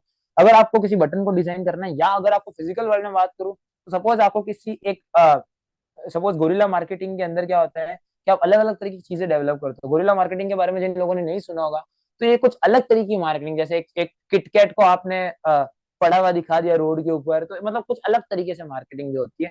तो अगर आपको ऐसी चीजें बनानी है, लाइक आपको एक बड़ा सा स्टोर है, यहाँ पर एक बाइक साइकिल एक बाइक को लटकाना है, तो वो जो आप चीज बनाओगे, ठीक है, उसमें आप इसको यूज कर सकते हो इस रूल को। ठीक है, नॉर्मली जब हम यूआई की बात करें then it's a button thing, right. So button की जब हम शेडो वगैरह बनाते हैं या किसी भी ऑब्जेक्ट की शेडो कास्ट करते हैं, ये आप नॉर्मली देख सकते हो कैनवा वगैरह के अंदर, राइट। तो वहां पर ये रूल काम आता है। Create a single focus point for each screen, her screen के लिए आपको एक सिंगल फोकस पॉइंट बनाना चाहिए। ठीक है, it emphasises is a strategy, इसमें क्या मतलब है, that aims to draw the viewer attention to a specific design element, यानी एक पर्टिकुलर डिजाइन एलिमेंट के ऊपर व्यूअर का पूर्ण रूप से ध्यान डालना। ये किसका काम है, to create a single locus point for each screen, right. That could be an area of content, area of image, area to link, then it can be the area to button even, right? So और ये चीज आपको ध्यान रखनी है। Make user feel smart, आपको कुछ इस तरीके से डिजाइन करना है जिससे यूआई या आप किसी यूजर को अच्छा फील हो, उसको स्मार्ट फील, एक अच्छा सा लुक हो। लाइक आपको बात बताऊं, लोगों के बीच में जो ट्रेंडिंग चीज चलती है ना when it comes to technology, क्यों बच्चे एआई वगैरह ज्वाइन करते हैं, maximum, I am not talking about the all of the stuffs, like I'm talking about the maximum students, they come for the sake of Iron Man building, right? Like उनको iron man को बनाना है, इसीलिए वो technology field में pursue करते हैं, because Iron Man and super hero movies good stuff, there are many hell lot of things to try on and then many interesting, because they feel themselves as a smart thing, right. Like अगर मैं आपको बात बोला, आपको Egypt का चश्मा design करना है तो एक स्मार्ट चीज है, ठीक है, तो आपको यूजर को स्मार्ट फील करवाना है, ये आपको चीज ध्यान रखनी है। किसी भी प्रोडक्ट को बी कंसिस्टेंट, ऐसा नहीं जैसे कोको कोला है तो वो अपना लोगो कंसिस्टेंट रखती है, ऐसा नहीं कि बाबा लोगो बदल देती है अपना, तो आपको उस चीज में कंसिस्टेंट रखना पड़ेगा। अगर मैं वापस रूल्स की बात करूं, तो हमने सबसे पहले जो बात करी थी, जो कि सबसे पहला हमारा रूल्स था या रूल था, वो था minimalism is must, maximise your white space, then micro interactions are good, next rule is when doubt choose the muted colors, light always come from the top, create a single focus point for each screen, make user feel smart and be consistent। तो यहाँ पर अपना खत्म होता है basic part. अब हम बात करेंगे हमारे नेक्स्ट मेजर हेडिंग के बारे में, which will be focusing on the model based design and evaluations, right? So अब हम बात करेंगे मॉडल बेस्ड डिजाइन और इवेल्युएशन के बारे में, और किस तरीके से ये चीज वर्क करती है वो भी हम लोग बात करेंगे। Recording in progress. तो अब हम बात करने वाले हैं मॉडल बेस्ड डिजाइन इवैल्यूएशन के बारे में। तो ये बेसिकली क्या चीज है, so basically it is nothing but, Recording in progress. तो यहाँ पर हम किसकी बात करते हैं, तो मॉडल बेस्ड डिजाइन में बेसिकली क्या है, ये एक मैथमेटिकल और विजुअल मेथड है किसी भी चीज को किसी भी प्रॉब्लम को एड्रेस करने का, राइट। लाइक अगर मेरे पास कोई प्रॉब्लम आ गई, सपोज पी वो प्रॉब्लम है, और इस पी प्रॉब्लम को मेरे को दो तरीके से अगर मैं करता हूँ, अगर मैं उसको बोथ मैथमेटिकली और विजुअली डील करने की कोशिश करता हूँ, तो यहाँ पर ये इस पर्टिकुलर चीज को हम क्या बोलेंगे, इस चीज को हम बात करेंगे मॉडल बेस्ड डिजाइन, राइट। हम जब किसी भी चीज को, ठीक है, ये एक मैथमेटिकल और विजुअल मेथड है। मॉडल बेस्ड डिजाइन एक्चुअली में चीज क्या है, इसको मैं पहले समझना पड़ेगा। तो मॉडल बेस्ड डिजाइन एक्चुअली में क्या है कि एक मैथमेटिकल और विजुअल तरीका है, ठीक है, किसी भी प्रॉब्लम को एड्रेस करने का, किसी भी प्रॉब्लम को सॉल्व करने का, ठीक है, with associated with the designing complex control, signal processing and communication system, ठीक है, यानी एक कॉम्प्लेक्स कंट्रोल को डिजाइनिंग करना, सिग्नल को प्रोसेस करना और एक कम्युनिकेशन सिस्टम बनाना, राइट, उसकी एक डिजाइनिंग करना, ठीक है। ये जो प्रॉपर चीजें हैं, ठीक है, ये सारी किसमें आती है, मॉडल बेस्ड डिजाइन, ठीक है, मॉडल बेस्ड डिजाइनिंग के अंदर ये चीज आती है, राइट। तो यहाँ पर हम मैथमेटिकल विजुअल अप्रोच को यूज कर रहे हैं कॉम्प्लेक्स सिस्टम को डेवलप करने में, जो कि हमारी नेक्स्ट स्टेटमेंट उसको प्रॉपर्ली क्लियरिफाई कर ही देती है, राइट। तो यहाँ पर आपको क्लियर हो चुका होगा ये चीज। मॉडल बेस्ड इवैल्यूएशन क्या होती है, मॉडल बेस्ड इवैल्यूएशन के अंदर हम ये देखते हैं कि how a human would use the propose system to obtain a predicted usability measures by calculation और सिमुलेशन। इसमें हम ये देखते हैं इस इवैल्यूएशन में, पहले तो इवैल्यूएशन का मतलब क्या होता है, जो लोग जिन लोगों की कभी बैक आई होगी, ठीक है, भगवान ना करे आपकी कभी आए, सो उसमें आपने देखा होगा कि आपके आंसर शीट्स को इवैल्यूएट किया जाता है, या आप ये भी कह सकते हो कि री इवैल्यूएशन किया जाता है, जिसमें उस आंसर शीट्स का क्रक्स निकाला जाता है कि भाई वापस उसको चेकिंग की जाती है, री इवैल्यूएट किया जाता है। उसी तरीके से जब हम किसी मॉडल को डेवलप कर देते हैं, उसको मॉडल में डिजाइन कर देते हैं, उसके बाद हम उसको और ज्यादा इवेल्युएट करते हैं, राइट। हम ये देखते हैं कि कैसे ह्यूमन इसको यूज करेगा, क्या ये ह्यूमन की जो रियल लाइफ प्रॉब्लम्स उसको सॉल्व कर पाएगा, क्या उसकी यूजेबिलिटी मेजर्स पे वो खड़ा उतर रहा है, ठीक है। और ये हम कैसे करते हैं, बाय टू थिंग्स, ये चीज हम कैसे करते हैं, बाय टू थिंग्स, और वो दो चीजें कैसे कौन सी है, बाय कैलकुलेशन एंड सिमुलेशन। इन दो चीजों को यूज करके हम मॉडल बेस्ड इवैल्यूएशन परफॉर्म करते हैं, right. Their prediction can replace और supplement empirical measures obtain by user testing, ठीक है। जो भी आपने अब जो भी प्रिडिक्शंस आए हैं, ठीक है, वो क्या करते हैं, रिप्लेस कर सकते हैं या as an add on measure, as an add on साबित हो सकते हैं, किसके लिए, जो यूजर टेस्टिंग से हमें चीजें मिली है। मॉडल बेस्ड सिस्टम इंजीनियरिंग क्या होता है? मॉडल बेस्ड सिस्टम इंजीनियरिंग एक वो तरीका है जिससे हम सिस्टम मॉडल्स को डेवलप करते हैं, ठीक है, और उसको डिफाइन करते हैं और उसको डॉक्यूमेंट करते हैं। लाइक अब इसके अंदर हम क्या करते हैं, मॉडल बेस्ड के अंदर हम डिफरेंट डिफरेंट मॉडल्स को स्टडी करते हैं। लाइक अगर मैं अब फटाफट से आपको क्विकली इसके थ्रू लेके जाऊंगा, पहला जो मॉडल होता है वो होता है कंसेप्शनल मॉडल्स। यहाँ पर हम हाई लेवल कंसेप्ट, रिलेशनशिप्स और इंटरेक्शंस जो सिस्टम्स के अंदर होते हैं उसकी मॉडलिंग के ऊपर बात करते हैं। फिर आता है हमारा टास्क मॉडल। टास्क मॉडल में हम टास्क और एक्शंस के ऊपर जो यूजर करता है, यूजर जो इस गोल को अकॉम्प्लिश करने की कोशिश करता है, जो भी टास्क के ऊपर पूरा खेल होता है, like the entire model which is focuses on task and actions which user perform in order to accomplish a goal, then this model and this kind of stuff is known as the task model, right? The next model is the information model. Information model में हम क्या देखते हैं, information model basically represent करता है structure और organization of an information within a system। यानी एक मेरे पास सिस्टम है, इस सिस्टम के अंदर जो इंफॉर्मेशन है उसको प्रॉपरली स्ट्रक्चर करना, उसको एक ऑर्गेनाइज फॉर्म में दिखाना, ये भी जो भी खेल है, ठीक है, ये इंफॉर्मेशन मॉडल का है, which represent structure and organisation of information within system. यानी किस तरीके से आपके सिस्टम के अंदर इंफॉर्मेशन ऑर्गेनाइज्ड है, ठीक है, और किस तरीके से एक स्ट्रक्चर्ड फॉर्म में इंफॉर्मेशन है, राइट। तो ये जो भी चीज है ये इंफॉर्मेशन मॉडल रिप्रेजेंट करता है। Interaction model describes how user interact with the system user interface. यानी इंटरेक्शन मॉडल ये बताता है किस तरीके से यूजर, जिस तरीके से यूजर जो है ये एक सिस्टम के साथ इंटरफेस में या किस तरीके से एक सिस्टम के साथ इंटरेक्ट करता है, राइट, वो इंटरेक्शन मॉडल आता है। फिर आता है physical model. Physical model basically particularly काम करता है फिजिकल कैरेक्टरिस्टिक्स और कंसेप्ट ऑफ अ सिस्टम के ऊपर, राइट। फिर आता है सिमुलेशन मॉडल, जो कि नॉर्मली किसी भी सिस्टम का बिहेवियर को सिमुलेट करने की कोशिश करता है और उसके कंपोनेंट्स को एनालाइज करने की कोशिश करता है। लाइक सिमुलेशन मॉडल्स में अगर मैं आपको बेस्ट एग्जांपल दूं तो आप ये मान सकते हो कि आपने देखा होगा कि फ्लाइट ट्रेनिंग होती है, फ्लाइट ट्रेनिंग स्कूल्स होती है, ठीक है। फ्लाइट ट्रेनिंग स्कूल्स में कुछ ऐसे डेडिकेटेड सिस्टम्स बनाया जाते हैं, कुछ एरोप्लेन जैसी चीज बनाई जाती है, ठीक है, जिसके अंदर यूजर पहले टेस्ट कर सके, सिमुलेशन के अंदर उसको चला के रन कर सके, जिससे वो कभी नए जेट पे जाए तो उसको कोई प्रॉब्लम ना आए। ऐसा ना हो कि उसको उसको चलाने में डिफिकल्टी हो, बिकॉज जेट तो करोड़ों का होता है, डायरेक्ट यूज को हम करोड़ों के जेट पे नहीं भेज सकते, राइट। तो पहले उसको सिमुलेशन सिस्टम्स में भेजते हैं, तो वो जो भी उसकी मॉडलिंग होती है सिमुलेशन मॉडल में कंसिडर किया जा सकता है। फिर हमारे पास आता है इवेल्युएशन मॉडल्स। ठीक है, इवेल्युएशन मॉडल्स क्या काम आते हैं, they are used to access the usability and effectiveness of a system. ये किस लिए काम आते हैं, किसी भी सिस्टम की दो चीजों के बारे में पता लगाने के लिए, जो कि क्या होने वाली है, जो कि होती है हमारी यूजेबिलिटी एंड इफेक्टिवनेस, राइट। इस चीज के बारे में समझ में आ गया।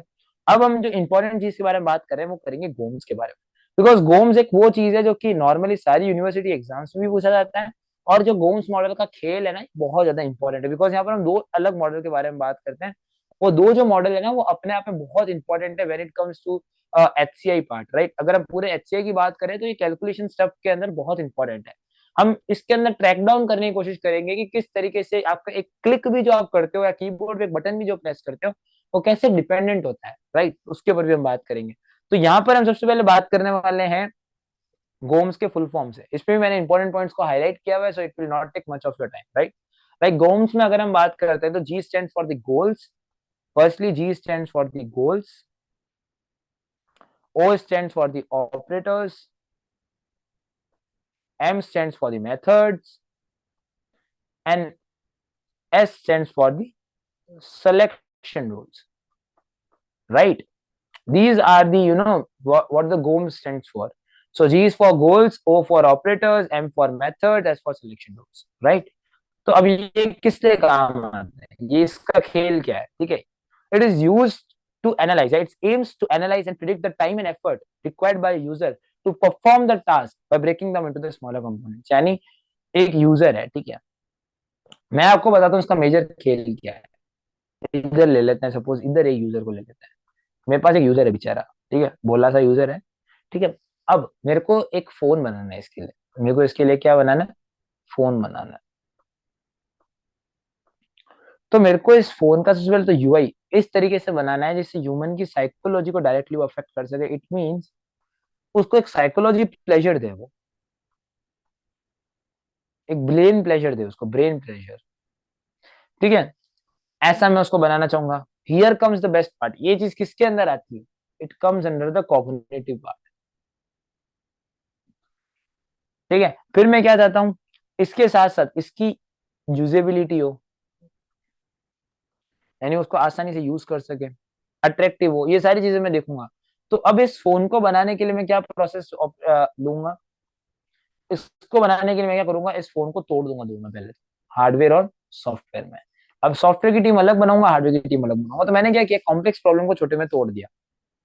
ठीक है, तो it aims to analyse predict the time and effort required by the user to perform the task by breaking time into the smaller components. यानी जो टाइम और एफर्ट यूजर को लग रहा है किसी भी टास्क को परफॉर्म करने के लिए, उसको छोटे छोटे कंपोनेंट्स में तोड़ दो।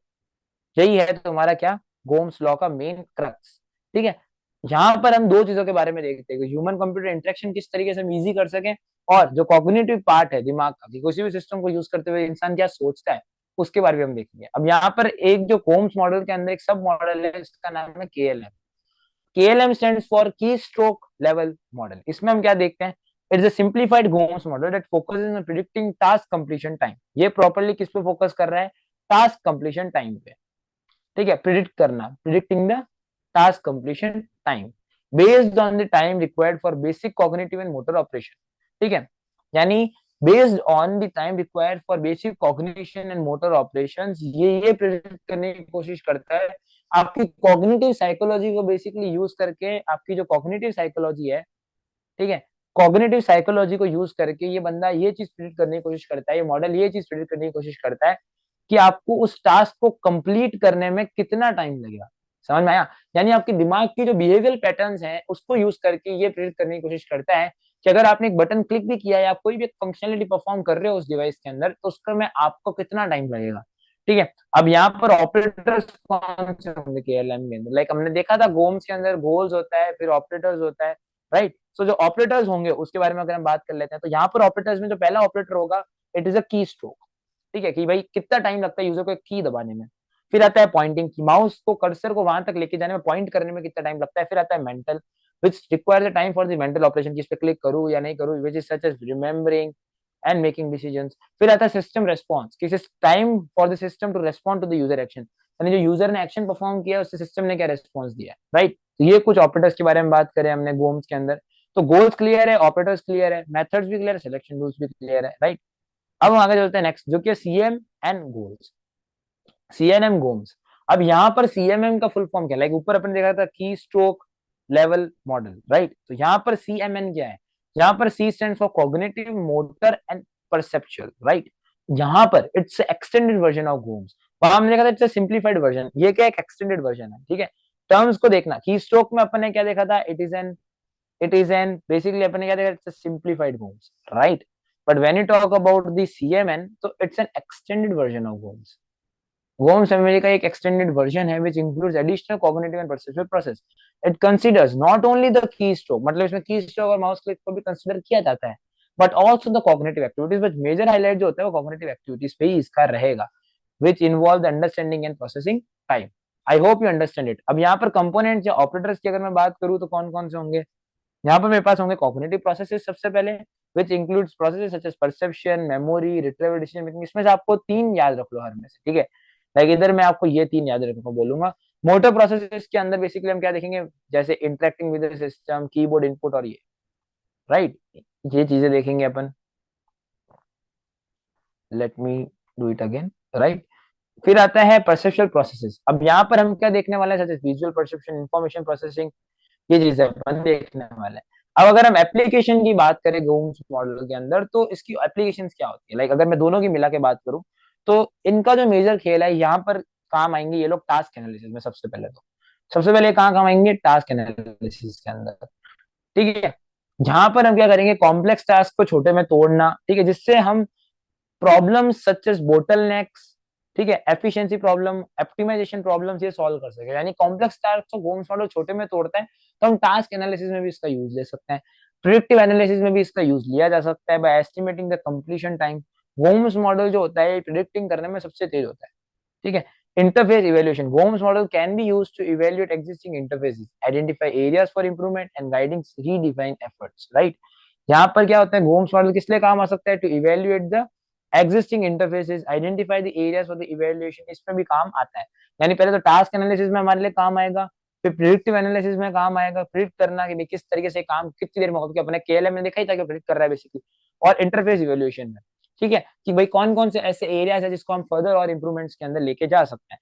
लिमिटेशंस क्या है गोम्स मॉडल, जो सबसे पहले लिमिटेशन है वो है Gomes model provide simplified representation of human cognition, ठीक है, क्योंकि लेकिन ये रियल वर्ल्ड टास्क के लिए प्रॉपर्ली यूज नहीं किया जा सकता, बिकॉज रियल वर्ल्ड टास्क जो होते हैं they are even more complex than these task, right. तो ये चीज आपको ध्यान होनी चाहिए। Accuracy of time predictions heavily rely on the accuracy of operator, ठीक है, यानी ऑपरेटर्स जो एजम्पशंस अपन यहाँ पर कर रहे हैं कुछ मॉडलिंग के अंदर, वो नहीं चलेगी, हमें प्रॉपर एग्जैक्ट टाइम चाहिएगा अगर हमें और ढंग से देखना है, जो कि गोम्स मॉडल इतने परफेक्टली नहीं दे पा रहा है। Gomes model may not account for individual differences, learning effects and contextual factors which can influence the user performance, यानी जो इंपॉर्टेंट चीज लाइक अगर मैं लर्निंग इफेक्ट की बात करूं, इंडिविजुअल डिफरेंसेस, कॉन्टेक्चुअल फैक्टर्स, कुछ ऐसे फैक्टर्स रह ही जाते हैं यूजर के जो गोम्स मॉडल कवर पा रहा है, ठीक है, ये इसके कुछ मेजर लिमिटेशंस है, ये आपको इंपॉर्टेंट है। लिमिटेशंस अगर आपको पता होगा तो आप गोम्स मॉडल की फैक्टर्स को आराम से एक्सप्लेन कर पाओगे, लोगों को बता पाओगे अपने इंटरव्यूज के अंदर। अब यहाँ पर जो इंपॉर्टेंट चीज है और जो मेजर चीज है वो है फिट्स लॉ एंड हिकमैन्स लॉ। अब यहाँ पर फिट्स लॉ क्या बोलता है, जो फिट्स लॉ है वो कंप्लीटली डेडिकेटेड है to the human computer interaction. Hickman वेरेट्स बात करता है कॉग्निशन की, बट फिट्स नॉर्मली इस पे काम करता है ह्यूमन कंप्यूटर इंटरेक्शन के ऊपर। ये बेसिकली बात करता है रिलेशनशिप की, किसकी, तीन चीजों की, size of a target, distance to the target and time required to move the target. बस सिंपल सी बात है। फिट्स लॉ का क्या है, बेसिकली ये बताता है रिलेशनशिप किसके बीच में, target, size of a target, distance to the target and time required to move the target accurately, ठीक है। इसका एक फॉर्मूला है छोटा सा, जो कि है T is equal to A plus B, A plus B into log of two D by W plus one, ठीक है। अब यहाँ पर जो आपका ए है, ए और बी क्या है, एम्पेरिकली डिटरमाइंड कंस्ट्रेंट्स हैं, राइट। बी जो है मेरा वो क्या है, बी इज नथिंग, वो भी एक एम्पेरिकली डिटरमाइंड कंसेप्ट है, राइट। नेक्स्ट के ऊपर चलते हैं, जो कि है मेरा डी, डी क्या है, distance from the starting point two the centre of the target. Next thing which is W, W क्या चीज है, W is the width and size of the target, और वन तो आपको पता है कांस्टेंट है, राइट। जो टी है वो क्या है, T represent the time required to complete the movement. तो आपने चीज खुद ने अपनी आंखों से देख ली है कि इसने किस तरीके से, जो इट्स फिट्स लॉ ने बोला था कि it's help in determining the relationship between the size of a target, distance from the target and time required to move the target actually, and that particular thing is explained by the Fitts law, right। ये fits law की बात है। की principles की अगर मैं बात करूं ऑफ द फिट्स लॉ, तो यहाँ पर जो की प्रिंसिपल्स आते हैं वो क्या आते हैं, सबसे पहला according to the Fitts law small targets और targets placed further away require more time to reach compare to the larger targets और क्लोजर टारगेट्स, यानी अगर कोई टारगेट छोटा हो या कोई ज्यादा दूर हो, ठीक है, तो उनको ज्यादा टाइम लगता है मूव करने में एज कंपेरिजन टू जो लार्जर टारगेट होते हैं और जो क्लोजर टारगेट होते हैं। समझ में आ गया, ये फिट्स लॉ बोलता है। गुड। अगर हम बात करते हैं नेक्स्ट की, जो ये क्या है, फिट्स लॉ ये भी हाईलाइट करता है trade off between the speed and accuracy in human movement, such as user need to balance their movements to accurately hit the target while minimising the movement time, यानी movement time को minimise करने पे accurately targets को hit वगैरह करना सारा fit law काम करता है। हिक हिक हाइमेंस लॉ क्या बोलता है, अब हिक हाइमेंस लॉ कॉग्निशन के ऊपर ज्यादा फोकस करेगा, वो उसने बेसिकली मैथमेटिकल पार्ट पे फोकस किया था, मूवमेंट के ऊपर, size of the target, distance, accurately move करने में कितना रिलेशनशिप निकाला था। बट हिक हाइमेंस ने क्या किया, ये बात करता है time it takes for person to make decision increase logarithmically with the number of choices to the stimula available, यानी the time it takes for a person, यानी एक पर्सन है, ठीक है, सपोज टी वो टाइम टेकन है, ठीक है, the time takes for a person to make a decision, यानी इतना टाइम अगर इसको एक डिसीजन लेने में लग रहा है टू मेक इंक्रीज लॉगरिथमिकली, ठीक है, with the number of choices और स्टिमुला अवेलेबल, यानी अगर मेरे पास नंबर ऑफ चॉइसेस अवेलेबल जितनी ज्यादा होगी उतना ज्यादा लॉगरिथमिकली टाइम क्या होगा, इंक्रीमेंट होगा या इंप्रूव होगा, और वो टाइम कौन सा होगा, डिसीजन मेकिंग का, इस तरीके से, right. I hope you understand it, right. Principle इसका क्या है, increasing the number of options और stimula increases the decision making time and the complexity for individual, यानी जितना ज्यादा चॉइसेस होगी उतना डिसीजन लेने में प्रॉब्लम्स आएगी।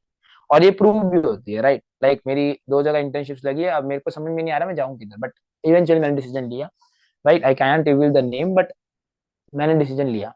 इम्प्लीकेशंस क्या होते हैं, बट मेरे को टाइम लगा, जब ज्यादा चॉइसेस होती है तो टाइम लेने में टाइम लगता है। Implications, this law further emphasizes the importance of minimizing the number of choices or stimuli presented to reduce the decision making time or load। ये चीज बताता है कि ना बोलना इंसान को आना चाहिए कुल मिला के। जितने ज्यादा लोगों को आप हाँ बोलोगे, जितने ज्यादा चॉइसेस आपके पास होगी, उतना ज्यादा आपको टाइम ज्यादा लगेगा चीजों को करने में, right. Hickman's law highlights the benefits of providing clear and distinct choices to avoid decision paralysis and cognitive overload। Relationship between Fitts law and Hickman's law, अब ये दोनों जो लॉ है ये अलग अलग एस्पेक्ट्स को लेके आता है, एक फिजिकल एस्पेक्ट्स को लेके आता है और एक जो इसके कॉग्निटिव एस्पेक्ट्स को लेके आता है, बट दोनों डिसीजन मेकिंग के ऊपर ही काम कर रहे हैं और रेस्पॉन्स सिलेक्शन पे काम कर रहे हैं।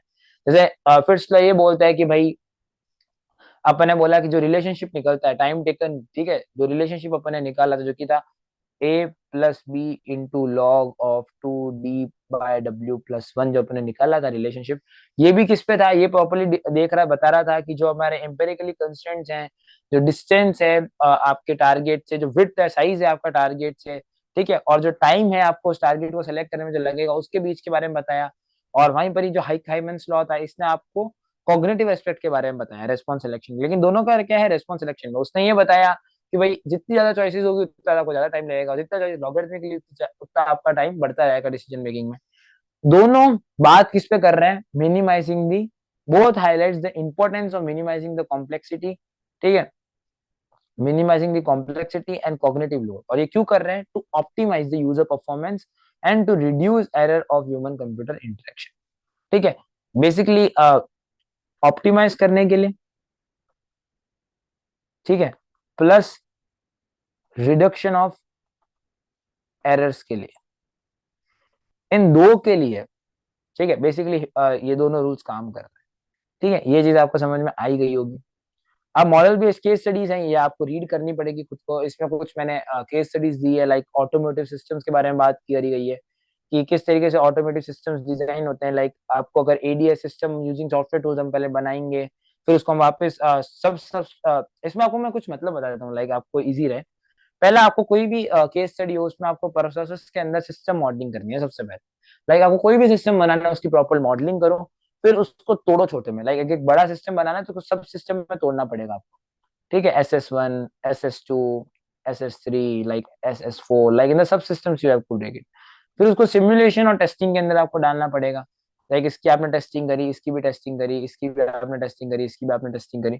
फिर hardware in the loop testing, ठीक है, आपको सब सिस्टम मॉडल को डिप्लॉय करना पड़ेगा। आप जो आपने किया है इसको आपने हार्डवेयर में डालेंगे, ठीक है, हार्डवेयर में डालने के बाद इटरेटिव री इन्फायरमेंट, यानी इसको और थोड़ा अच्छा करने की कोशिश करना है आप। फिर एट द फाइल अब इसका कोड जनरेशन करेंगे सबका, और उसको एक फाइनल प्रोडक्ट में इम्प्लीमेंट कर देंगे। तो चीज समझ में आ गई ना। सबसे पहले आपको प्रॉपर तरीके से सिस्टम मॉडलिंग करनी है, फिर सब सिस्टम डेवलपमेंट करना है, फिर सिमुलेशन और टेस्टिंग करना है, फिर hardware in the loop testing करना है, फिर इटरेटिव रिफाइनमेंट करना है, देन बाय द एंड आपका कोड जनरेशन और इम्प्लीमेंटेशन प्रोसेस करना है, ठीक है। पहले मॉडलिंग करो, फिर उसको छोटे में तोड़ो, फिर उसका सिमुलेशन टेस्टिंग करो। सिमुलेशन टेस्टिंग करने के बाद उसको और ज्यादा हार्डवेयर इन द लूप उसको हार्डवेयर में डालो, फिर उसका इटरेटिव री इन्फायरमेंट करो, रिफायरमेंट करो, उसको और अच्छा करो, फिर कोड जनरेशन करो और उसका इंप्लीमेंट करो। इसका बेनिफिट क्या है, it reduces the development time and cost, enables early issue detection through simulations, ensures reliable operations through hill hybrid in the loop testing, enhances efficiency and consistency through code generations, ठीक है। ये आपको चीज ध्यान रखनी है, राइट। तो इस तरीके से आपको किसी भी केस स्टडी को परस्यू करना है, इन किसके अंदर ही आपको तोड़ना है। लाइक पहला system modelling, next thing is sub system development, next thing is the simulation, उस जो आपने दिया उसका टेस्टिंग करो सिमुलेशन में, next hardware in the loop, then iterative refinement, by the end code generation and implementation. इसमें भी आप देखोगे कि चीजें वही रही है, बस नाम बदल गए, ठीक है। आपको उसी चीज को फॉलो करना है, राइट। आप उसको चीज को फॉलो करोगे, देखो आप वही चीज है, वापस देख लो वही चीज है। तो उस चीज में आप क्या कर सकते हो, किसी भी केस स्टडी को रिफाइनमेंट ले करी इजी तरीके से आप उसको एक्सप्लेन कर सकते हो। अब यहाँ पर आता है स्काइंडरमैन्स के 8 गोल्डन रूल्स, ठीक है। अब यहाँ से मैं क्या करूंगा, आपको फिगर से चीजें एक्सप्लेन करने की कोशिश करूंगा, ज्यादा मैं डिटेल में अब इसमें जाऊंगा नहीं, बिकॉज ये आप खुद रीड कर सकते हो, ये ज्यादा सारा बेसिक स्टफ है, बट मैं आपको बेसिक बेसिक सब चीजों के बारे में बता दूंगा, लाइक फिगर के थ्रू। तो जो 8 गोल्डमैन रूल्स हैं, ये बेसिकली फोकस इस पे करते हैं। पहले तो मैं आपको बता देता हूँ, जो 8 गोल्डन रूल्स हैं ये बेसिकली काम करते हैं यूजर की जो उसका यूजेबिलिटी है, या आप ये समझो यूजर सिस्टम को जो यूज कर रहा है उसको और एफिशिएंटली क्रिएट करना, राइट। तो यहाँ पर यूजर जो यूज करता है उसको, अब उसको क्या क्या चीजें किस तरीके से करना है उस तरीके से अब बात होगी, राइट, ठीक है। तो यहाँ पर आपको सबसे पहले तो ध्यान रखना है एक मेमोनिक जो कि है एससीओ डोपसार, ठीक है। एससीओ डोपसार से आपको इस चीज को समझना है। तो पहली चीज क्या आ जाती है आपकी, strive for consistency. First thing is this, strive for consistency, यानी आपको एक कंसिस्टेंसी फॉलो करनी है, ठीक है। ऐसा नहीं है कि भाई आपने कुछ भी कर दिया, आपको कंसिस्टेंसी फॉलो करनी पड़ेगी। Enable frequent user to use shortcuts, पहले तो क्या हो गया, आपको कंसिस्टेंसी देनी है। ऐसा नहीं कि भाई बीच में कुछ और हो गया फिर और हो गया, नहीं, strive for the consistency. Then आपको यूजर शॉर्टकट्स, ठीक है, enable frequent user to use shortcuts, यानी यूजर को आप बार बार उसको इस तरीके से आप सिस्टम को डिजाइन कर सकते हो इसमें एक्सेस ऑफ शॉर्टकट्स हो जिसको आराम से यूज कर सके। Offer informative feedback, right. Design dialogue to yield closure, offer simple error handling, permit easy reversal of action, support internal locus of control, reduce short term memory load. यानी एक एक तरीके से वापस बताता हूँ।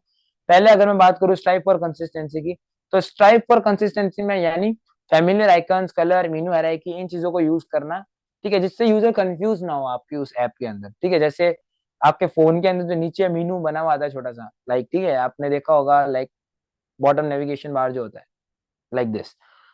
Enable frequent user to use shortcuts, user को frequently shortcuts use करने में मजबूर करो, right.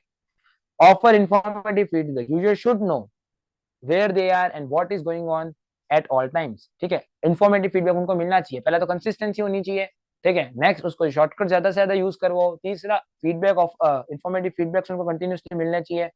Design dialogue to yield closure, do not keep your user guessing, tell them what their action was led to them, यानी आप जो भी वो यूजर एक्शन परफॉर्म कर रहे हैं उससे होगा क्या। तो design dialogue to yield closure, यानी पता लग सके उसको कि क्या एक्शन मेरा होने वाला है।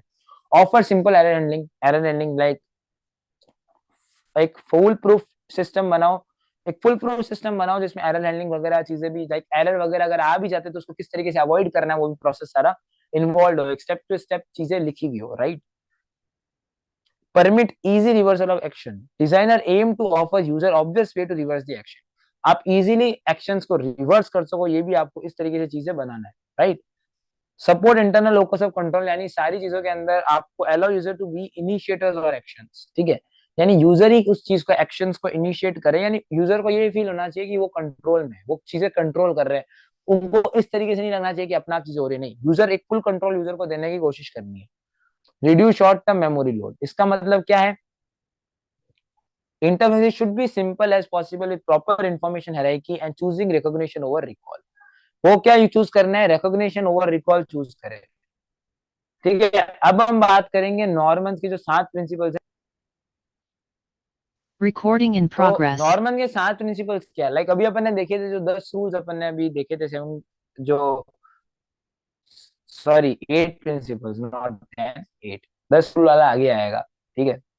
तो यहाँ पर अपन ने क्या देखा था, वापस इसको फटाफट से रिवीजन कर लेते हैं। पहला स्ट्राइव फॉर कंसिस्टेंसी, आपको कंसिस्टेंसी मेंटेन रखनी है प्रॉपर्ली। दूसरा आपको इन्फॉर्मेटिव फीडबैक्स भी देने हैं, आपको यूजर को फ्रीक्वेंटली शॉर्टकट्स को यूज करना देना है, ठीक है। पहला तो स्ट्राइव फॉर कंसिस्टेंसी, कंसिस्टेंसी होनी चाहिए। दूसरा यूजर को फ्रीक्वेंटली, मतलब यूजर को शॉर्टकट यूज करने को देना है। तीसरा फ्रीक्वेंटली उनको आपको इन्फॉर्मेटिव फीडबैक देना पड़ेगा। चौथा design dialogue to yield closure, मतलब यूजर को पता होना चाहिए क्या चल रहा है। Offer simple error handling, then permit easy reversal of actions, support internal locus of control, reduce short term memory load, ये चीजें हो गई, ठीक है। अब हम आगे चलते हैं और अब हम बात करेंगे हमारे नेक्स्ट जो कि नॉर्मन्स के 7 प्रिंसिपल्स है। तो डोनाल्ड नॉर्मन्स ने 1988 के अंदर 7 कुछ प्रिंसिपल्स दिए थे जो कि ह्यूमन कंप्यूटर इंटरेक्शन से रिलेटेड थे, राइट। अब ये क्या चीजें थी, पहला विजिबिलिटी, ठीक है, इसमें आपको VFC मकैम याद रखना है। पहले वाले में आपने SCO डुक्सर याद रखा था, जो कि 8 रूल्स को आपको सीक्वेंस में याद करने में मदद करेगा, राइट। ये मेरी मेमोरी का है ओरिजिनल। इसमें आपको VFC मकैम की आपको याद रखेंगे इस चीज को, जो 7 प्रिंसिपल्स है इसको। V stands for visibility, F for feedback, C for constraints, M for mapping, C for consistency, F for affordable, M for mental model. एक एक करके बात करते हैं। विजिबिलिटी मतलब make system status and feedback visible to the user, user को जो feedback है सिस्टम में क्या मतलब जो स्टेटस है वो प्रॉपरली विजिबल होना चाहिए। Provide clear and easily perceivable indicators, labels and cues. Feedback, provide immediate and responsive feedback to the user, communicate the system response or user actions, constraints, implement physical and logical semantic concept to guide user actions, ठीक है, user action को properly guide करना, constraint, restrict possible interactions and prevent errors or unintended consequences। यानी पहले अपन ने क्या बोला भाई, सिस्टम स्टेटस और फीडबैक यूजर को प्रॉपर्ली विजिबल होना चाहिए, क्लियर और परसीवेबल इंडिकेटर्स आपको बनाने हैं सच एज लेबल्स और क्यूज, आपको प्रोवाइड यूजर को प्रॉपर्ली फीडबैक वगैरह प्रोवाइड करते जाना है जो भी सिस्टम के अंदर चीजें हो रही है, ठीक है। कंस्ट्रेंट्स, आपको फिजिकल, लॉजिकल और सिमेंटिक कंस्ट्रेंट्स जो है, ठीक है, आपको यूजर के एक्शंस को गाइड करने के लिए चीजें प्रोवाइड करनी है, ठीक है। आपको यूजर को ये चीज बताते जाना कि भाई आप ये करोगे तो आपको ये हो जाएगा, ये करोगे तो ये हो जाएगा, आपको ये चीजें प्रॉपर्ली करनी है, ठीक है। मैपिंग करना, जो कंट्रोल है और उसके जो फंक्शंस हैं उनकी प्रॉपर्ली मैपिंग करना, ठीक है। फिर आता है कंसिस्टेंसी, ठीक है, आपको एक प्रॉपर्ली डिजाइन के अंदर उसके बिहेवियर के अंदर कंसिस्टेंसी, लाइक एनिमेशन हो जाते हैं, ठीक है, तो button animation properly through out the design consistent होना चाहिए। ऐसा नहीं कि भाई एक बटन में कुछ है, एक बटन में कुछ है, एक बटन में कुछ चल रहा है, ऐसा नहीं। अफोर्डेंस, ठीक है, जो भी आपने सिस्टम बनाया है या कोई भी फंक्शन वगैरह बनाया है, डिजाइन बनाई है, वो एक अफोर्डेबल हो। ऐसा नहीं कि भाई करोड़ों रुपए की तो फिर बनी नहीं है, लोगों से अपने से कुछ हो ही नहीं रहा है, भाई इतनी महंगी बना दी, ठीक है। Use visual and physical cues that suggest how an object और an interface element can be used. Mental model. Design the system to align with the user mental model, understand and anticipate and accommodate user existing knowledge and expectations, ठीक है। मतलब आपको इस तरीके से बनाना है कि भाई यूजर के मेंटल मॉडल, यूजर की मेंटेलिटी के हिसाब से आपको सिस्टम को डिजाइन करने की कोशिश करनी है, राइट। तो ये तो हो गए। आपको इसमें वापस मैं बता देता हूँ किस तरीके से आपको ये चीज याद रखनी है। आपको ये चीज ध्यान रखनी है VFC मकैम के नाम से। V stands for visibility, F stands for feedback, C stands for constraints, M for mapping, C is for consistency, A stands for affordability, M for mental model, right? ये है हमारे नॉर्मन के 7 रूल्स। अब ये Norman के model of interactions हैं, किस तरीके से आप इंटरेक्ट कर सकते हो, ठीक है। Execution, evaluation, interpretation, intention, formulation, perception और ये वर्ल्ड, ये नॉर्मल मॉडल ऑफ इंटरेक्शंस है, किस तरीके से आप इंटरेक्शंस कर सकते हो वर्ल्ड से। तो ये भी एक इंपॉर्टेंट स्टफ है when it comes to the topics, तो ये एक इंपॉर्टेंट टॉपिक आता है। तो पहले बात करते हैं एग्जीक्यूशन की, राइट। तो यूजर इनिशिएट एक्शंस और कमांड अकम्प्लिश अ टास्क, यानी जो इनिशिएट पहला स्टेप होता है एग्जीक्यूशन, यानी कुछ यूजर जो चीजें स्टेप्स वगैरह फॉलो कर रहे हैं, राइट, एक गोल तक पहुंचने के लिए, वो एग्जीक्यूशन हो जाता है, ठीक है। They input command through physical and digital interfaces, ये कमांड किसके थ्रू जाते हैं, या तो फिजिकल और डिजिटल इंटरफेसेस के through. User execute their planned actions और command based on their intentions. फिर आता है इवैल्यूएशन, एग्जीक्यूशन के बाद आता है इवैल्यूएशन। इवैल्यूएशन मतलब जो सिस्टम, जो यूजर ने जो भी काम किया है उसको क्या करना, उसके रेस्पॉन्स को इवैल्यूएट करना और उसी पर्टिकुलर चीज को, फंक्शन को चीज करना, यानी पहले उसको इवैल्यूएशन करना, फिर उसको इंटरप्रेट करना। इंटरप्रेट के अंदर अपन क्या करेंगे कि जो भी हमने इवैल्यूएट किया है, ठीक है, उसको प्रॉपरली मेंटल मॉडल को यूज करके उसको इवेल्युएट करेंगे और इसके बाद उसको इंटरप्रेट करेंगे कि भाई ये चीज करना क्या चाह रहा है, फिर उसको फॉर्मुलेट करेंगे, एक स्ट्रेटेजी बनाएंगे, ठीक है। फिर एक गोल डिजाइन करेंगे, इंटेंशन बनाएंगे अपना, फिर उसका एक परसेप्शन बनाएंगे, ठीक है। फिर यूजर उस सिस्टम से बात करेगा। तो पहले वापस देखते हैं इंटरेक्शन का मॉडल बनाने के लिए क्या करना पड़ेगा। पहले यूजर क्या करेगा, एग्जीक्यूट करेगा, फिर वो उसको इवेल्युएट करेगा, फिर वो उसका इंटरप्रिटेशन करेगा, जो उसने देखा है, जो उसने एग्जीक्यूट किया है उसको इवेल्युएट करेगा, फिर उसका एक इंटरप्रिटेशन करेगा, फिर उसका फॉर्मुलेशन करेगा, फिर एक स्ट्रेटेजी बनाएगा या इंटेंशन बनाएगा अपना, फिर उसको सोचेगा या परसीव करेगा उस चीज को, और बाय द एंड वो वर्ल्ड या यूजर जो है वो सिस्टम के साथ इंटरेक्ट करेगा इन द वर्ल्ड, राइट। ये अपना हो जाता है यूजर, ये नॉर्मन का जो भी मॉडल है, राइट। तो normal model of interaction provide a framework to understand the cognitive and the psychological process involve in the human system interaction. यानी ह्यूमन और सिस्टम के अंदर जो भी साइकोलॉजिकल और फिजिकल प्रोसेस होते हैं उन सबको समझाने की कोशिश करता है नॉर्मन्स मॉडल, राइट। ये चीज ध्यान रखना। अब ना अपन नीलेंस के 10 ह्यूरिस्टिक्स हैं, हम इनको भी समझने की कोशिश करते हैं क्या चीज है। तो जो नाइलेंस है उसने कुछ 10 ह्यूरिस्टिक्स आपको दिए हुए हैं, राइट। अब ये चीज क्या है उसको हम समझते हैं। पहला आता है visibility of system status, right, कि system status provide feedback to the user about the current state. ये सारी चीजें वही है, अलग अलग मॉडल है। लाइक पहले अपन ने देखा था ना, शुरुआत अपने गोम से करी, फिर अपने जो 8 गोल्डन रूल्स है उसकी बात करी, फिर नॉर्मन्स के 7 प्रिंसिपल्स की बात करी। अब हम नीलेंस की 10 ह्यूरिस्टिक्स के बारे में बात कर रहे हैं। लाइक इसमें पहले विजिबिलिटी ऑफ सिस्टम स्टेटस होना चाहिए, यानी सिस्टम का प्रॉपर स्टेटस दिख जाए। इसमें आपको 3 चीजों में तोड़ा हुआ है, वमुख, इरेफा आ, वेमुक इरेफा, ठीक है, वेमुक इरेफा। वेमुक means V stands for visibility of the system status, M for match between the system and the real world, U is the user control and freedom, C for consistency and status. पहले आपको चार याद करो, चार को समझो, ठीक है।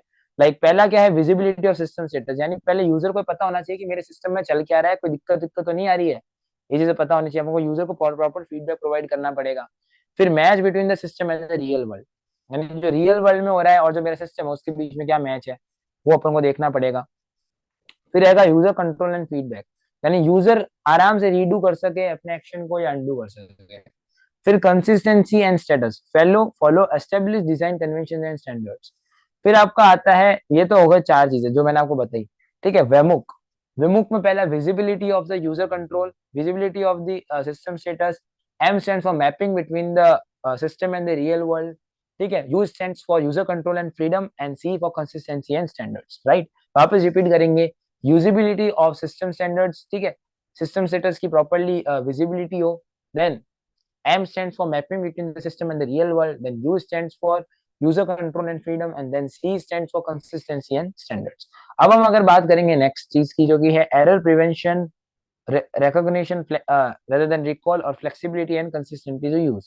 इरेफ में पहला आता है एरर प्रिवेंशन, यानी design the system to prevent errors, यानी प्रॉपरली आपके कोई भी एरर अगर सिस्टम में आता भी है तो उसको प्रिवेंट करना है, उससे लड़ने की टेक्निक्स पहले से तैयार हो। Recognition rather than recall, minimize the user's memory load by making objects, actions and options visible, right? Example, displaying the list of recently accessed documents जो होते हैं, आपने देखा होगा कि जब हम फाइल कंट्रोलर में आते हैं, सपोज एक कंप्यूटर है, इसमें आप माय डॉक्यूमेंट्स में जाते हो, ठीक है, या आप माय कंप्यूटर में जाते हो, सबसे इजी बताता हूँ, माय कंप्यूटर में जाओ, उसमें आपको है ना इस तरीके की एक साइड में प्रॉपर सारे फोल्डर्स वगैरह खुले हुए, यहाँ पर एक रिसेंट का आपको ऑप्शन दिखेगा, उसमें जाओगे तो आपको रिसेंट चीजें दिख जाएगी। तो यानी बेसिकली यहाँ पर क्या हुआ है कि हमने जो यूजर की मेमोरी लोड है उसको कम कर दिया, राइट। तो उस मेमोरी लोड को कम करना भी हमारी काम है। ईआरएफ में पहला क्या है, एरर हैंडलिंग प्रोसेस, जो एरर प्रिवेंशन अपना प्रोसेस है। आर यानी रिकॉग्निशन रेदर देन रिकॉल, और एफ यानी flexibility and efficiency to use, shortcuts वगैरह यूजर को तरीके से प्रोवाइड करना जिससे सिस्टम में वो आराम से घूम सके, राइट। तो जो पहला था अपने देखा वो था वेमुक। Recording in progress. तो अब हम बात करेंगे इसके थर्ड पार्ट के बारे में, जो कि है आ वाले में। तो इसमें जो पहला आता है वो आता है एस्थेटिक एंड मिनिमलिस्टिक डिजाइन, ठीक है। आहा, इसमें पहला जो ए है जो कि होता है एस्थेटिक और मिनिमलिज्म डिजाइन, यानी जो आपका सिस्टम डिजाइन है वो एकदम एस्थेटिक और मिनिमलिज्म होना चाहिए। अपन ने भी पहले भी देखा था जो 7 स्टेप्स ऑफ एस्थेटिक और मिनिमलिस्टिक डिजाइन वाला जो रूल था, उसमें भी हमने ये चीज देखी थी। H stands for help the user to recognise, diagnose and recover from the errors, and the next thing help is the help and documentation, right. तो पहला क्या है, aesthetic and minimalistic design, help user to recognize, diagnose and recover from the errors, and then the help and documentation, right। तो ये चीज आपको ध्यान रखनी है। विमुख, एर्फ, आ, विमुख यानी पहला V, visibility of system status, ठीक है। M stand for mapping between system and the real world, U stand for user control and actions, ठीक है। C stand for the consistency and standards, ERF, E stands for error handling, R stands for recognition rather than recall, F stands for flexibility and efficiency to use, A stands aesthetic and minimalistic UI, H help the user to recognize, diagnose and recover from the errors, then help and documentation comes into the play, ठीक है। I hope ये चीज आपको समझ में आ गई होगी। आगे चलते हैं, अब हम बात करने वाले हैं कुछ चीजों के बारे में, ये चीजें हम देख ही चुके हैं। अब हम बात करेंगे कंटेक्चुअल इंक्वायरी के बारे में। कंटेक्चुअल इंक्वायरी क्या चीज होती है, अब ये जो प्रॉपर्ली ये सारे प्रोसेसेस है, राइट, ठीक है। लाइक एसपी आईडी है, स्पेक आइडिया, ये इसका मेमोनिक है, लाइक एसपीसी आईडी है, राइट। तो एसपीसी में जो पहला क्या है, एक प्रोसेस है बेसिकली, ये कंटेक्चुअल इंक्वायरी एक तरीका है। ये किस चीज का तरीका है, रिसर्च मेथड है, यूजर रिसर्च मेथड। अब यहाँ पर ये नहीं है, मैं आपको और मेथड के बारे में बताऊंगा जो कि है कॉग्निटिव वॉक थ्रू, वो भी एक मेथड है, ठीक है।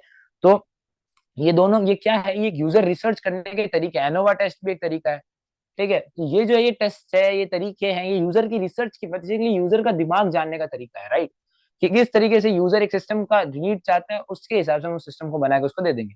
लाइक पहला कंटेक्चुअल इंक्वायरी में पहला आ जाता है सिलेक्शन ऑफ द पार्टिसिपेंट्स, ठीक है। एसपीसी आईडी है, ध्यान रखना है कंटेक्चुअल इंक्वायरी में S stands for selection of the participants, हम select करते हैं. P planning and preparation. C for contextual observation.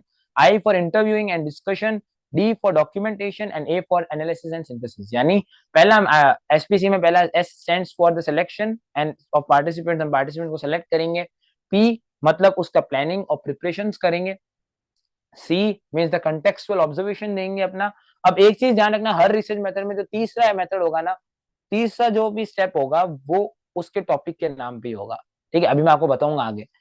ठीक है, पहला पार्टिसिपेंट को सेलेक्ट करना है, planning and discussion, planning and preparation करनी है, कंटेक्चुअल ऑब्जर्वेशन करना है, तीसरा है उसका इंटरव्यूइंग. ठीक है, D for discussion, documentation sorry, and then the analysis and synthetic part come into the play, right? SPC idea, selection of the participants, planning and preparation. C stands for contextual observation. I stands for interviewing. D for documentation, and then A and analysis and synthesis, right? ये process है. पहले participant को select करेंगे, target audience अपनी जिसके ऊपर हम काम करना चाहते हैं, फिर उसके ऊपर प्लानिंग और डिस्कशन, प्लानिंग और प्रिपरेशन करेंगे. ठीक है भाई, किस तरीके से हम उसको क्वेश्चंस पूछेंगे, गाइड या एक पूरी सीक्वेंस बनाएंगे, स्क्रिप्ट बनाएंगे. फिर ऑब्जर्व करेंगे यूजर को performing task and activity related to the product और system. Pay attention to their action and decision making process, interaction with the environment. ये बहुत इंपॉर्टेंट मेथड है, ये चीज आप पढ़ना. ठीक है, ये मैं खुद हाईलाइट कर देता हूँ. यही आपका बेसिकली टॉपिक है. ठीक है, फिर इंटरव्यूइंग, उनसे हम क्वेश्चंस पूछेंगे जो उन्होंने काम किया, फिर हम नोट करेंगे, नोट्स बनाएंगे जो भी हमने इंटरव्यूअर से उठाया है, फिर हम उसका एनालिसिस करके प्रॉपर्ली सिंथेसिस करेंगे और उसके ऊपर हम आगे काम करने की कोशिश करेंगे. उसके ऊपर बैठ के हम जो है क्लियर समरी के फॉर्म में उसको फाइंडिंग्स को सिंथेसाइज करेंगे, राइट? ये आपको ध्यान रखना है. अब आता है इसका बेनिफिट क्या है. Deep understanding of user behaviour और वर्क प्रैक्टिसेस हमें प्रॉपर्ली बता देगा. Reveals the real world context and challenges that may not be apparent in the lab settings, right? Help to uncover the usability issues and inform design decisions, right? ये एक important चीज है. अब वैसे वैसे कॉग्निटिव वॉक, ये भी एक यूजेबिलिटी इवैल्यूएशन मेथड है. जो मैंने अभी बात की थी वो यूजर रिसर्च मेथड था. कॉग्निटिव इन क्या नाम था, सॉरी मैं भूल गया, कॉग्निटिव इंक्वायरी. और ये है कॉग्निटिव वॉक थ्रू. इसमें आपको टास्क सेलेक्ट करना है, टीम बनानी है, फिर आपको कॉग्निटिव वॉक थ्रू परफॉर्म करना है. जो कि यहाँ पर वॉक थ्रू मैंने आपको बोला था ना, तीसरा स्टेप हर इसके अंदर क्या होगा, जो टॉपिक है. समझ में आ गई मेरी बात? तो ये मैंने आपको पहले ही इन्फॉर्म कर दिया था. फिर आपको डिसीजन पॉइंट्स को इवेल्युएट करना है, फिर इंफॉर्मेशन एक्सेसिबिलिटी को आपको इवेल्युएट करना है, फिर कॉग्निटिव लोड को आइडेंटिफाई करना है, फिर यूजेबिलिटी इश्यूज को आइडेंटिफाई करना है, फिर आपको एनालाइज करना है अपनी फाइंडिंग्स को. तो पहले आप टास्क को चूज करोगे, फिर अपनी एक इवेल्युएशन टीम बनाओगे, फिर उसको वॉक थ्रू करोगे, फिर उनके जो भी डिसीजन पॉइंट्स है उसको इवेल्युएट करोगे, फिर उसकी इंफॉर्मेशन एक्सेसिबिलिटी को इवेल्युएट करोगे, फिर कॉग्निटिव लोड को आइडेंटिफाई करोगे और यूजेबिलिटी मेजर्स को आइडेंटिफाई करके जो अपनी एनालाइज कर दोगे फाइंडिंग्स को. तो पहला हमारा क्या स्टेप था, टेक्स्ट टास्क कलेक्शन. तो पहले हम ये देखेंगे कि हमें क्या करना है, किस पे टास्क परफॉर्म करना है. ठीक है, तो हम हमारे प्रोडक्ट और सिस्टम में से पहले टास्क जो हम परफॉर्म करना चाहते हैं उस पर हम बात करेंगे. फिर हम टीम बनाएंगे इवेल्युएटर की जिसके पास उस प्रोडक्ट की या उस पर्टिकुलर टास्क की नॉलेज हो. ठीक है, फिर उसके वॉक थ्रू परफॉर्म करेंगे. इसमें imagining themselves as a user and examine the interface with the user perspective. देखो अब इसके अंदर हम क्या कर रहे हैं, अपने आप को यूजर समझ के काम कर रहे हैं. उसमें हमने एक्चुअली में यूजर के पास गए थे, राइट? जो कॉग्निटिव जो इंक्वायरी थी उसमें हम प्रॉपर्ली यूजर के पास गए थे, राइट? इधर हम क्या कर रहे हैं, खुद अपने आप को यूजर समझ रहे हैं. फिर आइडेंटिफाई द डिसीजन पॉइंट्स. ठीक है, जिससे यूजर चॉइसेस और एक्शंस परफॉर्म करता है. इवेल्युएट करना, एसेस करना. ठीक है, सिस्टम एक प्रॉपर्ली नेसेसरी स्टेप दे दे. फिर कॉग्निटिव लोड या वो प्रॉब्लम जो यूजर हर स्टेप पे सोचता है जो उनके दिमाग में पड़ती है उसके बारे में जानना. फिर डॉक्यूमेंट करना पॉसिटिव पोटेंशियल यूजेबिलिटी इश्यूज को, जो कि हमें इंपॉर्टेंट वॉक थ्रूज बताएगा चीजों के अंदर. Recording in progress. तो यहाँ पर आप देख ही सकते हो कि हमने किया क्या है. ठीक है, तो अब हम क्या करते हैं यहाँ पर, आइडेंटिफाई यूजेबिलिटी इश्यूज में हम जो यूजेबिलिटी प्रॉब्लम्स आ रही है यूजर को उसको हम समझने की कोशिश करते हैं during the complete walk through. ठीक है, फिर एनालाइज द फाइंडिंग करना है, जो हमें चीज मिली है उसको रिव्यू करना और उसको एनालाइज करना डॉक्यूमेंटल फॉर्म में. ठीक है, उसको हम एनालाइज द फाइंडिंग्स में डॉक्यूमेंटेशन की बात करते हैं. तो हमने किया क्या, पहले टास्क सेलेक्ट किया, फिर टीम बनाई. ठीक है, टीम बनाने के बाद हमने कॉग्निटिव वॉक थ्रू किया, फिर डिसीजन पॉइंट्स को आइडेंटिफाई किया, उसको इवेल्युएट किया, इन्फॉर्मेशन एक्सेसिबिलिटी को इवेल्युएट किया, यानी जो हमारी नेसेसरी इन्फॉर्मेशन है वो निकाली. फिर कॉग्निटिव लोड जो यूजर फील करेगा काम करने उसको आइडेंटिफाई किया, यूजेबिलिटी इश्यूज को आइडेंटिफाई किया, फिर हमारी फाइंडिंग्स को एनालाइज करके हमने उसको डॉक्यूमेंट फॉर्म में दिया. इससे क्या पता लगता है, देखो इसका क्या बेनिफिट है. Helps to identify potential usability issues, right? Offers insights to user decision making process and cognitive loads.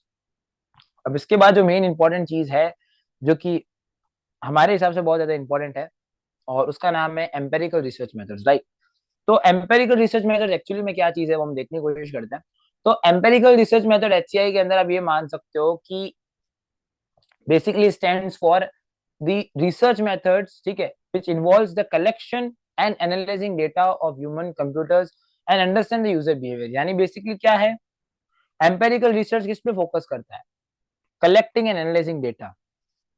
क्यों डेटा को कलेक्ट और एनालाइज क्यों किया जा रहा है, to study the human interaction, understand user behaviour. User behaviour को समझने के लिए हम ये काम कर रहे हैं, ठीक है। ये एम्पेरिकल रिसर्च मेथड्स है, right.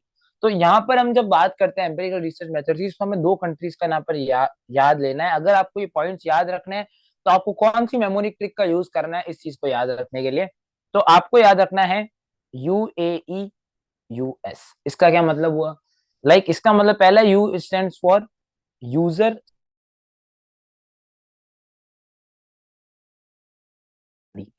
stands for accessibility. Sorry, A stands for A/B testing. Okay. Then E stands for eye tracking. Then U stands for usability testing. And S for surveys. तो ये जो चार पांच तरीके हैं, इन पांच तरीके से हम ये काम करते हैं, ठीक है। जो कि क्या है, वापिस अपन अगर बोले UAEUS, U stands for user studies, A for A/B testing, E for eye tracking, U for usability testing, S for survey। तो इस तरीके से हम इसको समझ सकते हैं। समझ में आ गई मेरी बात, ठीक है। तो यूएई यूएस को आपको क्या इसको याद रखना है। यूजर स्टडीज में हम डेटा यूजर की स्टडी करके, यूजर को इंटरव्यू करके हम जो डेटा इकट्ठा कर सकते हैं वो करेंगे। एबी टेस्टिंग में दो प्रोडक्ट्स को सामने रख के देखेंगे कि यूजर कौन सा उठाता है, राइट। और जो वो उठाता है उसके कुछ फीचर्स को देखेंगे कि हम कैसे मैच ऑन कर सकते हैं हमारे प्रोडक्ट के साथ। आई ट्रैकिंग के अंदर क्या देखते हैं, हम ये देखते हैं किसी पर्टिकुलर प्रोडक्ट को या किसी पर्टिकुलर इंटरफेस को यूजर कितना ज्यादा टाइम दे रहा है, अपना आई आई स्पेस दे रहा है, राइट। बेसिकली अपना आई मनी दे रहा है। इसका मतलब ये समझ सकते हो, यूट्यूब आपसे पैसा तो मांगता नहीं है, ठीक है, देखने का, बट यूट्यूब प्रीमियम मांगता है, बट नॉर्मल यूट्यूब की बात कर रहा हूँ। तो नॉर्मल यूट्यूब नहीं मांग रहा, बट कोई भी चीज दुनिया में फ्री नहीं होती है, वो आपका आई ट्रैक ले रहा है, यानी आप पर्टिकुलर वीडियो पे कितने टाइम तक हो, ठीक है। तो वो एक आई ट्रैकिंग का एग्जाम्पल हो गया। यूजेबिलिटी टेस्टिंग यानी कितने इजीली आप उस पर्टिकुलर चीज को यूज कर रहे हो, और सर्वे यानी जो क्वेश्चंस, कुछ क्वेश्चनियर्स वगैरह यूजर को देख के सर्वे लेना। ये पांच जो है ये empirical engineering methods, empirical research methods के अंदर आता है, ठीक है। क्योंकि हम यहाँ पर यूजर के डेटा कलेक्ट कर रहे हैं, उसको एनालाइज कर रहे हैं यूजर के बिहेवियर और उसके पैटर्न्स को समझने के लिए, ठीक है, जिससे हम यूजर का सिस्टम इंटरेक्शन और आसान बना सकें। यूएई में पहला user studies, A stands for A/B testing, E for eye tracking, then again U stands for usability testing and S for survey, right। तो ये पर्टिकुलर चीजें हो गई। अब हम बात करने वाले हैं motivation behind the empirical research. Empirical research करने के पीछे का मोटिवेशन क्या है, यूजर के बिहेवियर और एटीट्यूड को समझना, evaluate the effectiveness of design, design कितनी मेरी इफेक्टिव है, यूजर एक्सपीरियंस को इंप्रूव करना, और उसकी रिलायबिलिटी और वैलिडिटी को देखना रिसर्च की, कि भाई क्या ये चीज वैलिड है या नहीं है। मतलब कुल मिलाकर यूजर बिहेवियर को समझना इसका मेजर गोल है, उसकी इफेक्टिवनेस को समझना इसका गोल है, कैसे क्या मेरी डिजाइन जो है, क्या जो मेरी डिजाइन है वो अच्छी, कितनी ज्यादा वो इफेक्टिव है, वो चीज देखना, और यूजर एक्सपीरियंस को इम्प्रूव करना, ठीक है। ये चीजों की बात होती है, यानी यूजर के बिहेवियर पे पूरा का पूरा खेल यहाँ पर चल रहा है। समझ में आ गई मेरी बात। लिमिटेशंस क्या है, लिमिटेशंस की अगर मैं बात करूं तो यहाँ पर एक सैम्पलिंग बायस, ठीक है, जिसके अंदर क्या होता है कि the participant in the study may not be representative of a large population which can affect the generalisability of research finding. यानी हम क्या करते हैं, कोई भी रिसर्च करने की कोशिश करते हैं तो इसमें हम क्या उठाते हैं कि एक मेजोरिटी पॉपुलेशन उठाते हैं, जो एक मेजोरिटी पॉपुलेशन होती है उसके अंदर से क्राउड को उठा के पूछते हैं। बट अगर उसमें से एक भी बंदा उस क्राउड से बिलोंग नहीं कर रहा है जिसको हम टारगेट कर रहे हैं, तो हमारी रिसर्च कहीं ना कहीं अफेक्ट हो सकती है। तो वो जो प्रॉब्लम होती है उन सैम्पलिंग बायस में कहीं ना कहीं उठाते हैं।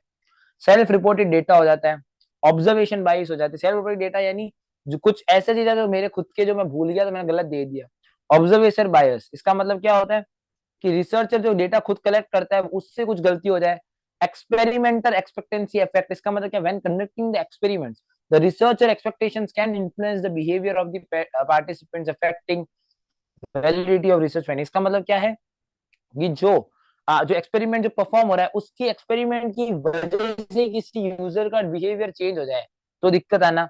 Difficulty in measuring abstract concept, इसका मतलब क्या है, जैसे सेटिस्फेक्शन, मोटिवेशन, ये बहुत ज्यादा डिफिकल्ट है मेजर करना। और टाइम और रिसोर्स खर्च है, इसका मतलब क्या है conducting empirical research can be time consuming and resource intensive. इसका मतलब इसमें पैसा खूब लग सकता है और ये टाइम कंज्यूमिंग भी है, लेकिन हमारे पास क्योंकि लिमिटेड रिसोर्सेज होते हैं तो उसकी वजह से भी कहीं ना कहीं प्रॉब्लम हो सकती है। तो देखो मेजरली किसकी वजह से प्रॉब्लम हो रही है, ठीक है, जो प्रॉब्लम आ सकते हैं, पहला सैम्पलिंग बायस, ठीक है, कि भाई सैम्पलिंग में दिक्कत आ गई। दूसरा सेल्फ रिपोर्टेड डेटा, यानी जो डेटा हमने किया है, ठीक है, which can affect by memory bias, social disability bias, यानी जो आसपास के लोगों की वजह से कुछ एरर आ गया। ऑब्जर्वेशन बायस, यानी मेरी वजह से कुछ एरर आ गया तो डेटा रिकॉर्ड कर रहा है। एक्सपेरिमेंटल एक्सपेक्टेंसी इफेक्ट, यानी जो एक्सपेरिमेंट आप परफॉर्म कर रहे हो उसकी वजह से कोई यूजर के डिसीजन में चेंज आ गया। टाइम एंड रिसोर्स कंस्ट्रेंट, यानी जो आप काम कर रहे हो, रिसर्च परफॉर्म कर रहे हो, बहुत ज्यादा टाइम कंज्यूमिंग हो और रिसोर्स इंटेंसिव हो, क्योंकि मेरे पास लिमिटेड रिसोर्सेज है। Difficulty in measuring abstract concepts जैसे यूजर सेटिस्फेक्शन और मोटिवेशन, तो अपन मेजर कर ही नहीं सकते, तो उसमें दिक्कत आ सकती है, राइट। अब यहाँ पर आ जाता है एक्सपेरिमेंट डिजाइन, एक किसी भी डिजाइन क्रिएट करने का पूरा खेल, कि एक एक्सपेरिमेंट डिजाइन बनाने का क्या खेल होता है, यानी it basically refers to the process of planning and organizing and control study to study the hypothesis or a research question। यानी एक पूरा पर्टिकुलर प्रोसेस जिससे हम एक रिसर्च क्वेश्चन को स्टडी कर सके, राइट। तो इसके लिए क्या चीजें होती है, एक एक्सपेरिमेंट डिजाइन किस तरीके से होती है, लाइक पहले हम क्या करते हैं, रिसर्च क्वेश्चन को डिफाइन करते हैं, फिर हम एक सेकंड चीज हाइपोथेसिस को डेवलप करते हैं, फिर वो पार्टिसिपेंट्स को सेलेक्ट करते हैं, एक्सपेरिमेंटल कंट्रोल ग्रुप या एक एक्सपेरिमेंटल क्या लगाएंगे वो चीज हम डिसाइड करते हैं, फिर डिपेंडेंट और इंडिपेंडेंट वेरिएबल्स को चूज करते हैं, फिर हम ये देखते हैं प्रोसीजर डिजाइन बनाते हैं, फिर हम मेजरमेंट मेथड्स को चूज करते हैं, फिर कंट्रोल एक्सटर्नल वेरिएबल्स को कंट्रोल करते हैं, ठीक है, फिर एक्सपेरिमेंट को कंडक्ट करके डेटा को एनालाइज करते हैं। तो हमने किया क्या, पहले हमने रिसर्च क्वेश्चन को डिफाइन किया, फिर हमने एक हाइपोथेसिस बनाई, फिर पार्टिसिपेंट्स को चूज किया, फिर एक्सपेरिमेंटल कंट्रोल ग्रुप, यानी हमारी टारगेट ऑडियंस, यानी मैं किसको टारगेट कर रहा हूँ वो मैं चूज करूंगा, फिर determine the dependent and independent variables, उसको डिटरमाइन करना, ठीक है, फिर डिजाइन प्रोसेस बनाना कैसे करना है, फिर चूज मेजरमेंट मेथड्स या क्या मैं मेथड्स यूज करने वाला हूँ, फिर कंट्रोल एक्सटर्नल वेरिएबल्स, मतलब take the step to control any variables that could influence the results of study, यानी वो वेरिएबल्स जो कि एक स्टडी एक रिजल्ट जो मेरी स्टडी है उसको अफेक्ट कर सकते हैं उसके रिजल्ट्स को, वो, ठीक है, फिर कंडक्ट करना उस एक्सपेरिमेंट को और उसके डेटा को एनालाइज करना, राइट। अब इसमें एक एनोवा टेस्ट आता है, एनोवा टेस्ट क्या है वो देख लेते हैं फटाफट से। ये वो मेथड है जिसमें हम एक हाइपोथेसिस को टेस्ट करते हैं एक ग्रुप के अंदर, राइट। तो यहाँ पर हम करते हैं क्या है बेसिकली, यहाँ पर हम कुछ ग्रुप ऑफ पार्टिसिपेंट्स को बैठाते हैं और उसके अंदर हम कुछ चीजें परफॉर्म करते हैं, कुछ कंपेयर करते हैं कुछ चीजों को, और कुछ डिजाइन इंटरफेस की जो डिजाइन होती है उसके बारे में हम टेस्टिंग करते हैं ग्रुप में, एक हाइपोथेसिस को टेस्ट करते हैं क्या ट्रू है या नहीं है। अब यहाँ पर होता क्या है कि पहले हम एक नल हाइपोथेसिस डेवलप करते हैं जिसके अंदर हम सारे ग्रुप्स को इक्वल समझते हैं, ठीक है, और एक अल्टरनेटिव हाइपोथेसिस भी बनाते हैं जिसके अंदर एटलीस्ट एक जो है वो उससे अलग हो। फिर हम यहाँ पर एक टेस्ट लगाते हैं जिसको हम एफ टेस्ट बोलते हैं। अब जिन लोगों ने मैथमेटिक्स और स्टेटिस्टिक्स की पढ़ाई की होगी उनको पता होगा एफ टेस्ट क्या चीज होती है। एफ स्टेटिक्स चीज बनाते हैं और डिटरमाइन करते हैं the likelihood that the difference between the group due to chance.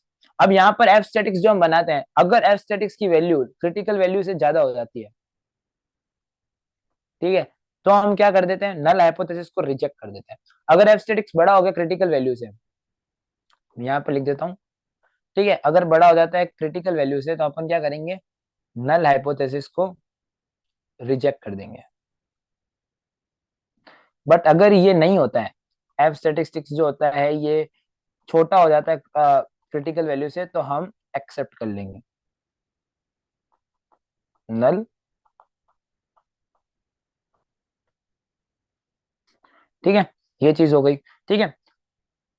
अब यहाँ पर अपन आगे चलते हैं। अब एक बार अगर आपकी चीज नल हाइपोथेसिस रिजेक्ट हो जाती है, ठीक है, तो फिर गया। बट अगर वो नहीं होती है रिजेक्ट, ठीक है, अगर वो एक्सेप्ट हो जाते हैं, then there will be no significant difference between the means of, फिर हम उसको ट्रू मान लेंगे, राइट। बट अगर वो नल हाइपोथेसिस रिजेक्ट हो जाती है तो फिर हम जो अदर हाइपोथेसिस है उसको ट्रू मान लेंगे, ओके। HCI डिजाइन की अगर मैं बात करूं तो HCI design is considered as a problem solving process that the components like planned usage, target area, resources, cost, viability, यानी ये वो प्रोसेस है, ये वो प्रोसेस है जिसके अंदर एक पर्टिकुलर प्लान यूजेज होता है, टारगेट एरिया होता है, रिसोर्सेज, कॉस्ट, वेबिलिटी, सारी चीजें कवर्ड होती है, राइट। ये क्या डिसाइड करता है, on the requirement of a product, similarity to balance of trade off, ये सारी चीजें इसके अंदर ही आती है, ठीक है। 4 बेसिक एक्टिविटीज होती है, रिक्वायरमेंट्स को समझो, अल्टरनेटिव डिजाइन बनाओ, प्रोटोटाइप बनाओ, ठीक है, इंटरेक्टिव वर्जन ऑफ डिजाइन बनाओ और इवेल्युएट करो। यानी पहले रिक्वायरमेंट्स को समझना है, इसमें हम IBD याद रखेंगे। पहले हम रिक्वायरमेंट्स को समझेंगे, फिर एक डिजाइन अल्टरनेटिव डिजाइन बनाएंगे, फिर उसके अंदर से हम एक इंटरेक्टिव वर्जन ऑफ डिजाइन बनाएंगे, ठीक है, फिर हम उस डिजाइन को इवेल्युएट करेंगे।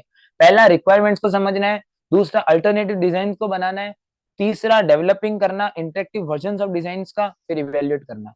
रिक्वायरमेंट्स को समझो, अल्टरनेटिव डिजाइन बनाओ, डेवलप करो इंटरेक्टिव वर्जन उसी डिजाइन का, और फिर उसको इवेल्युएट करो। थोड़ा आगे जाते जा रहे हैं ना, मतलब अपन ने क्या किया, अब उस पहले रिक्वायरमेंट्स को समझा, फिर हमने अल्टरनेटिव डिजाइन बनाए, उनमें से अपन एक को चूज करेंगे और उसकी इंटरेक्टिव वर्जन बनाएंगे, और फिर बाय द एंड अपन उसको इवेल्युएट करेंगे। ये चार जो है बेसिक एक्टिविटीज होती है, ठीक है।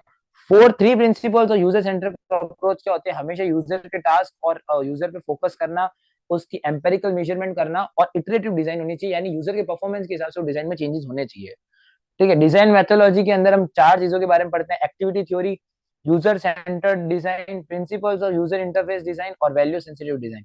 एक्टिविटी थ्योरी में अपन क्या देखते हैं, the framework where the human computer interaction take place. Activity theory provide reasoning and analytical tools and interaction design.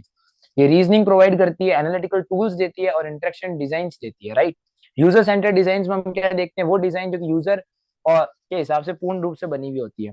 अब प्रिंसिपल और यूजर इंटरफेस डिजाइन में हम टॉलरेंस, सिंप्लिसिटी और विजिबिलिटी, एफोर्डेंसिबिलिटी, इन चीजों पे बात करते हैं।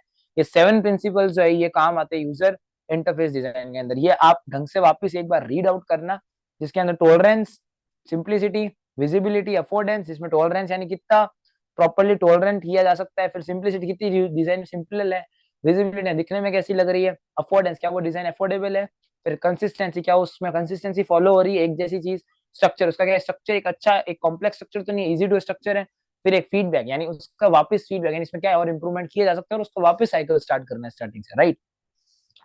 वैल्यू सेंसिटिव डिजाइन में अपन क्या करते हैं, वो टेक्नोलॉजी करना है उस डिवाइस को बनाना जिसमें 3 तरीके की मेजर स्टडीज होती है, conceptual, empirical and technical, right. Conceptual investigation works towards the understanding values of the investors who use technology. अब ये आप आगे रीड आउट कर सकते हो, इसका जो इंपॉर्टेंट पार्ट था वो मैंने आपको एक्सप्लेन कर दिया है। पार्टिसिपेटरी डिजाइन क्या होती है, which design used in various areas जैसे software design, architecture, landscape, product design, sustainability design, graphic design, planning, urban design and even medicine, ठीक है। इसमें सारी वो चीजें आती है। पार्टिसिपेटरी डिजाइन के अंदर क्या होता है, सारे स्टेक होल्डर्स इन्वॉल्व होते हैं डिजाइनिंग प्रोसेस के अंदर, जिससे जो एंड रिजल्ट है वो एक ऐसा एंड रिजल्ट है जिससे सारे लोग एग्री हो, राइट। आगे चलते हैं, ठीक है। टास्क एनालिसिस, टास्क एनालिसिस में कुछ भी नहीं है, यूजर रिक्वायरमेंट के एनालिसिस के अंदर आता है। तो हम रिक्वायरमेंट एनालिसिस करते हैं तो यूजर प्रोफाइल, यूजर के बारे में जानते हैं, यूजर के टास्क के बारे में जानते हैं, उसके कंस्ट्रेंट्स के बारे में जानते हैं, उसकी डिजाइन प्रिंसिपल्स के बारे में जानना। तो इसमें ये यूजर टास्क एनालिसिस आता है जिसके अंदर अपन ये देखते हैं, ठीक है, कि प्रोसेस इसमें प्रोसीजर समझते हैं to learn the user and abstract the framework, GUI वगैरह, मतलब यूजर के बारे में स्टडी करना है बेसिकली टास्क एनालिसिस। यूजर जो टास्क परफॉर्म करता है उस पर्टिकुलर यूआई के ऊपर उसको ढंग से समझना। टास्क क्या चीज होती है, human actions that contributes to useful objective, ठीक है, वो ह्यूमन के एक्शन एक यूजफुल ऑब्जेक्टिव की तरफ टास्क करे, मतलब एम करे एक पर्टिकुलर काम की तरफ, वो जो एक पर्टिकुलर एक ऑब्जेक्टिव को फुलफिल कर सके, वो ह्यूमन के एक्शन या कॉन्ट्रीब्यूशन जो यूजर परफॉर्म करता है, राइट। अब इसमें determines the performance of user not the computers. Hierarchical task analysis में क्या करते हैं, हम एक टास्क को सब टास्क में तोड़ेंगे और उसको आगे के आगे हम उसको सीक्वेंस वाइज तोड़ते जाएंगे। टेक्निक्स फॉर एनालिसिस में हम टास्क डीकंपोजिशन यानी एक टास्क को तोड़ना अलग अलग में, एक नॉलेज बेस्ड टेक्निक्स जिसमें हम यूजर को any instructions that user need to know, ठीक है, यूजर जो होता है वो बिगनिंग पॉइंट होता है कोई भी टास्क का, ये साफ यहाँ पर बोल दिया ही गया है कि any instruction that user need to know, वो आता है नॉलेज बेस्ड टेक्निक्स। और टास्क डीकंपोजिशन में अपन उसी टास्क को सब टास्क में तोड़ देंगे, लाइक T1 T2 T3 ऐसे अपन उसको सब टास्क में तोड़ देंगे। टेक्निक फॉर एनालिसिस में इथेनोग्राफी और प्रोटोकॉल एनालिसिस यूज होती है। इथेनोग्राफी में observation of user behaviour in the use context किया जाता है, और प्रोटोकॉल एनालिसिस के अंदर अपन क्या देखते हैं, observation and documentation of actions of the user, right. अब यहाँ पर टास्क स्पेसिफिकेशन वगैरह ये सब चीजें आपको आई गई होगी। इंजीनियरिंग टास्क मॉडल्स के अंदर अपन क्या देखते हैं बेसिकली, यहाँ पर have flexible notations which describe the possible activities clearly, ठीक है। they have the organized approach to support the requirement analysis and use task model of the design। इसका मतलब ये है कि यहाँ पर notations जो होती है वो flexible होती है इंजीनियरिंग टास्क मॉडल्स में, और जो possible activities है उसको भी वो clearly बता ही देता है, ठीक है। they have the organized approach, एक organized approach को follow करता है, ठीक है, when it comes to requirement analysis, right। conquer task free, CTT is an engineering methodology used for modeling a task and consists of task and operators। यानी CTT किस लिए काम आता है, पहले तो मॉडलिंग ऑफ टास्क, टास्क को model करने के लिए। दूसरा, इसमें टास्क प्लस ऑपरेटर्स होते हैं। तो कॉन्कर टास्क 3 के अंदर क्या होते हैं, पहले दो चीजें हमेशा कंसीडर की जाएगी, पहले तो modelling of the task plus operators, right. तो सीटीडी कॉन्कर टास्क 3 के अंदर अपन एक ऐसी इंजीनियरिंग मेथोडोलॉजी है which is used for modelling a task first of all. तो यहाँ पर जब आप टास्क को मॉडल करोगे, ठीक है, इसमें क्या चीजें होगी, पहले तो मॉडलिंग करना उस टास्क का और उसमें ऑपरेटर्स के साथ, right. The following are the key features of the CTD, focus on the actions which user want to fit, hierarchical structure, graphical syntax, rich set of sequential operators, right? Task models क्या चीज होती है? In software engineering can be used to represent task in a software system to support requirement engineering, analyze the behavior of the software system। यानी software engineering में क्या काम आते हैं? ये सॉफ्टवेयर इंजीनियरिंग में काम आते हैं to represent the task in the software. सबसे पहले तो कि जो सॉफ्टवेयर में क्या टास्क होगा उसको रिप्रेजेंट करने के लिए टू सपोर्ट रिक्वायरमेंट इंजीनियरिंग, यानी उस टास्क को पूरा करने के लिए क्या क्या रिक्वायरमेंट्स हैं, to analyse the behaviour of the software system, यानी किस तरीके से सॉफ्टवेयर सिस्टम का बिहेवियर है। यानी पहला क्या आ गया, represents tasks in software system। second, support requirements engineering। और तीसरा, analyze behavior of software systems, right. तो ये समझ गए आप टाइप्स ऑफ टास्क मॉडल्स में। अब टास्क मॉडल्स के कितने तरीके होते हैं, जैसे फ्लो चार्ट हो गए, state machine, activity diagram, petri nets और हेरिकल टास्क एनालिसिस। अब इसमें देखते हैं अपन एक तरीके से फ्लो चार्ट जो होते हैं वो क्या चीज होती है। फ्लो चार्ट जो होता है टास्क को सीक्वेंस या भी मैं सीरीज ऑफ स्टेप्स और डिसीजन में डाल, जैसे मैं बता देता हूँ स्टार्ट हो गया, ठीक है, फिर मैं इसको फ्लो चार्ट में डाल दूंगा कि भाई इनपुट ए और बी ले ले, ठीक है, फिर इफ कंडीशन डाल दी, इस तरीके से मैंने सपोज किसी टास्क को परफॉर्म करना है तो एक फ्लो चार्ट के फॉर्म होंगे, ठीक है। स्टेट मशीन में स्टेट्स और ट्रांजिशन के हिसाब से, लाइक अगर मेरी जैसे अगर लाइट है, ठीक है, अगर वो ब्लिंक होती है, ठीक है, तो फैन ऑन कर देना, और अगर नहीं होती है तो फैन को ऑफ कर देना। तो ये क्या है, स्टेट और उस डायग्राम में हो गया, राइट। अब एक्टिविटी डायग्राम्स में अंदर क्या होते हैं, represent the task as a series of activities, decisions and actions, right. Petri nets में represent the task as a set of places, transitions and tokens, ठीक है। पेट्री नेट्स थोड़ा इंपॉर्टेंट है और एक्टिविटी डायग्राम्स इंपॉर्टेंट है, right. Activity diagrams basically क्या कर रहा है, सीरीज ऑफ एक्टिविटीज में तोड़ रहा है, डिसीजंस, एक्टिविटीज, एडीए याद रखना है आपको एक्टिविटी डायग्राम्स में, लाइक एक्टिविटीज, डिसीजंस और एक्शंस, इसमें आपको तोड़ रहा है। Petri net set of places, transitions और टोकन्स में तोड़ रहा है। हायरार्किकल टास्क एनालिसिस के अंदर बेसिकली क्या हो रहा है, हायरार्की ऑफ सब टास्क में टास्क को तोड़ रहा है।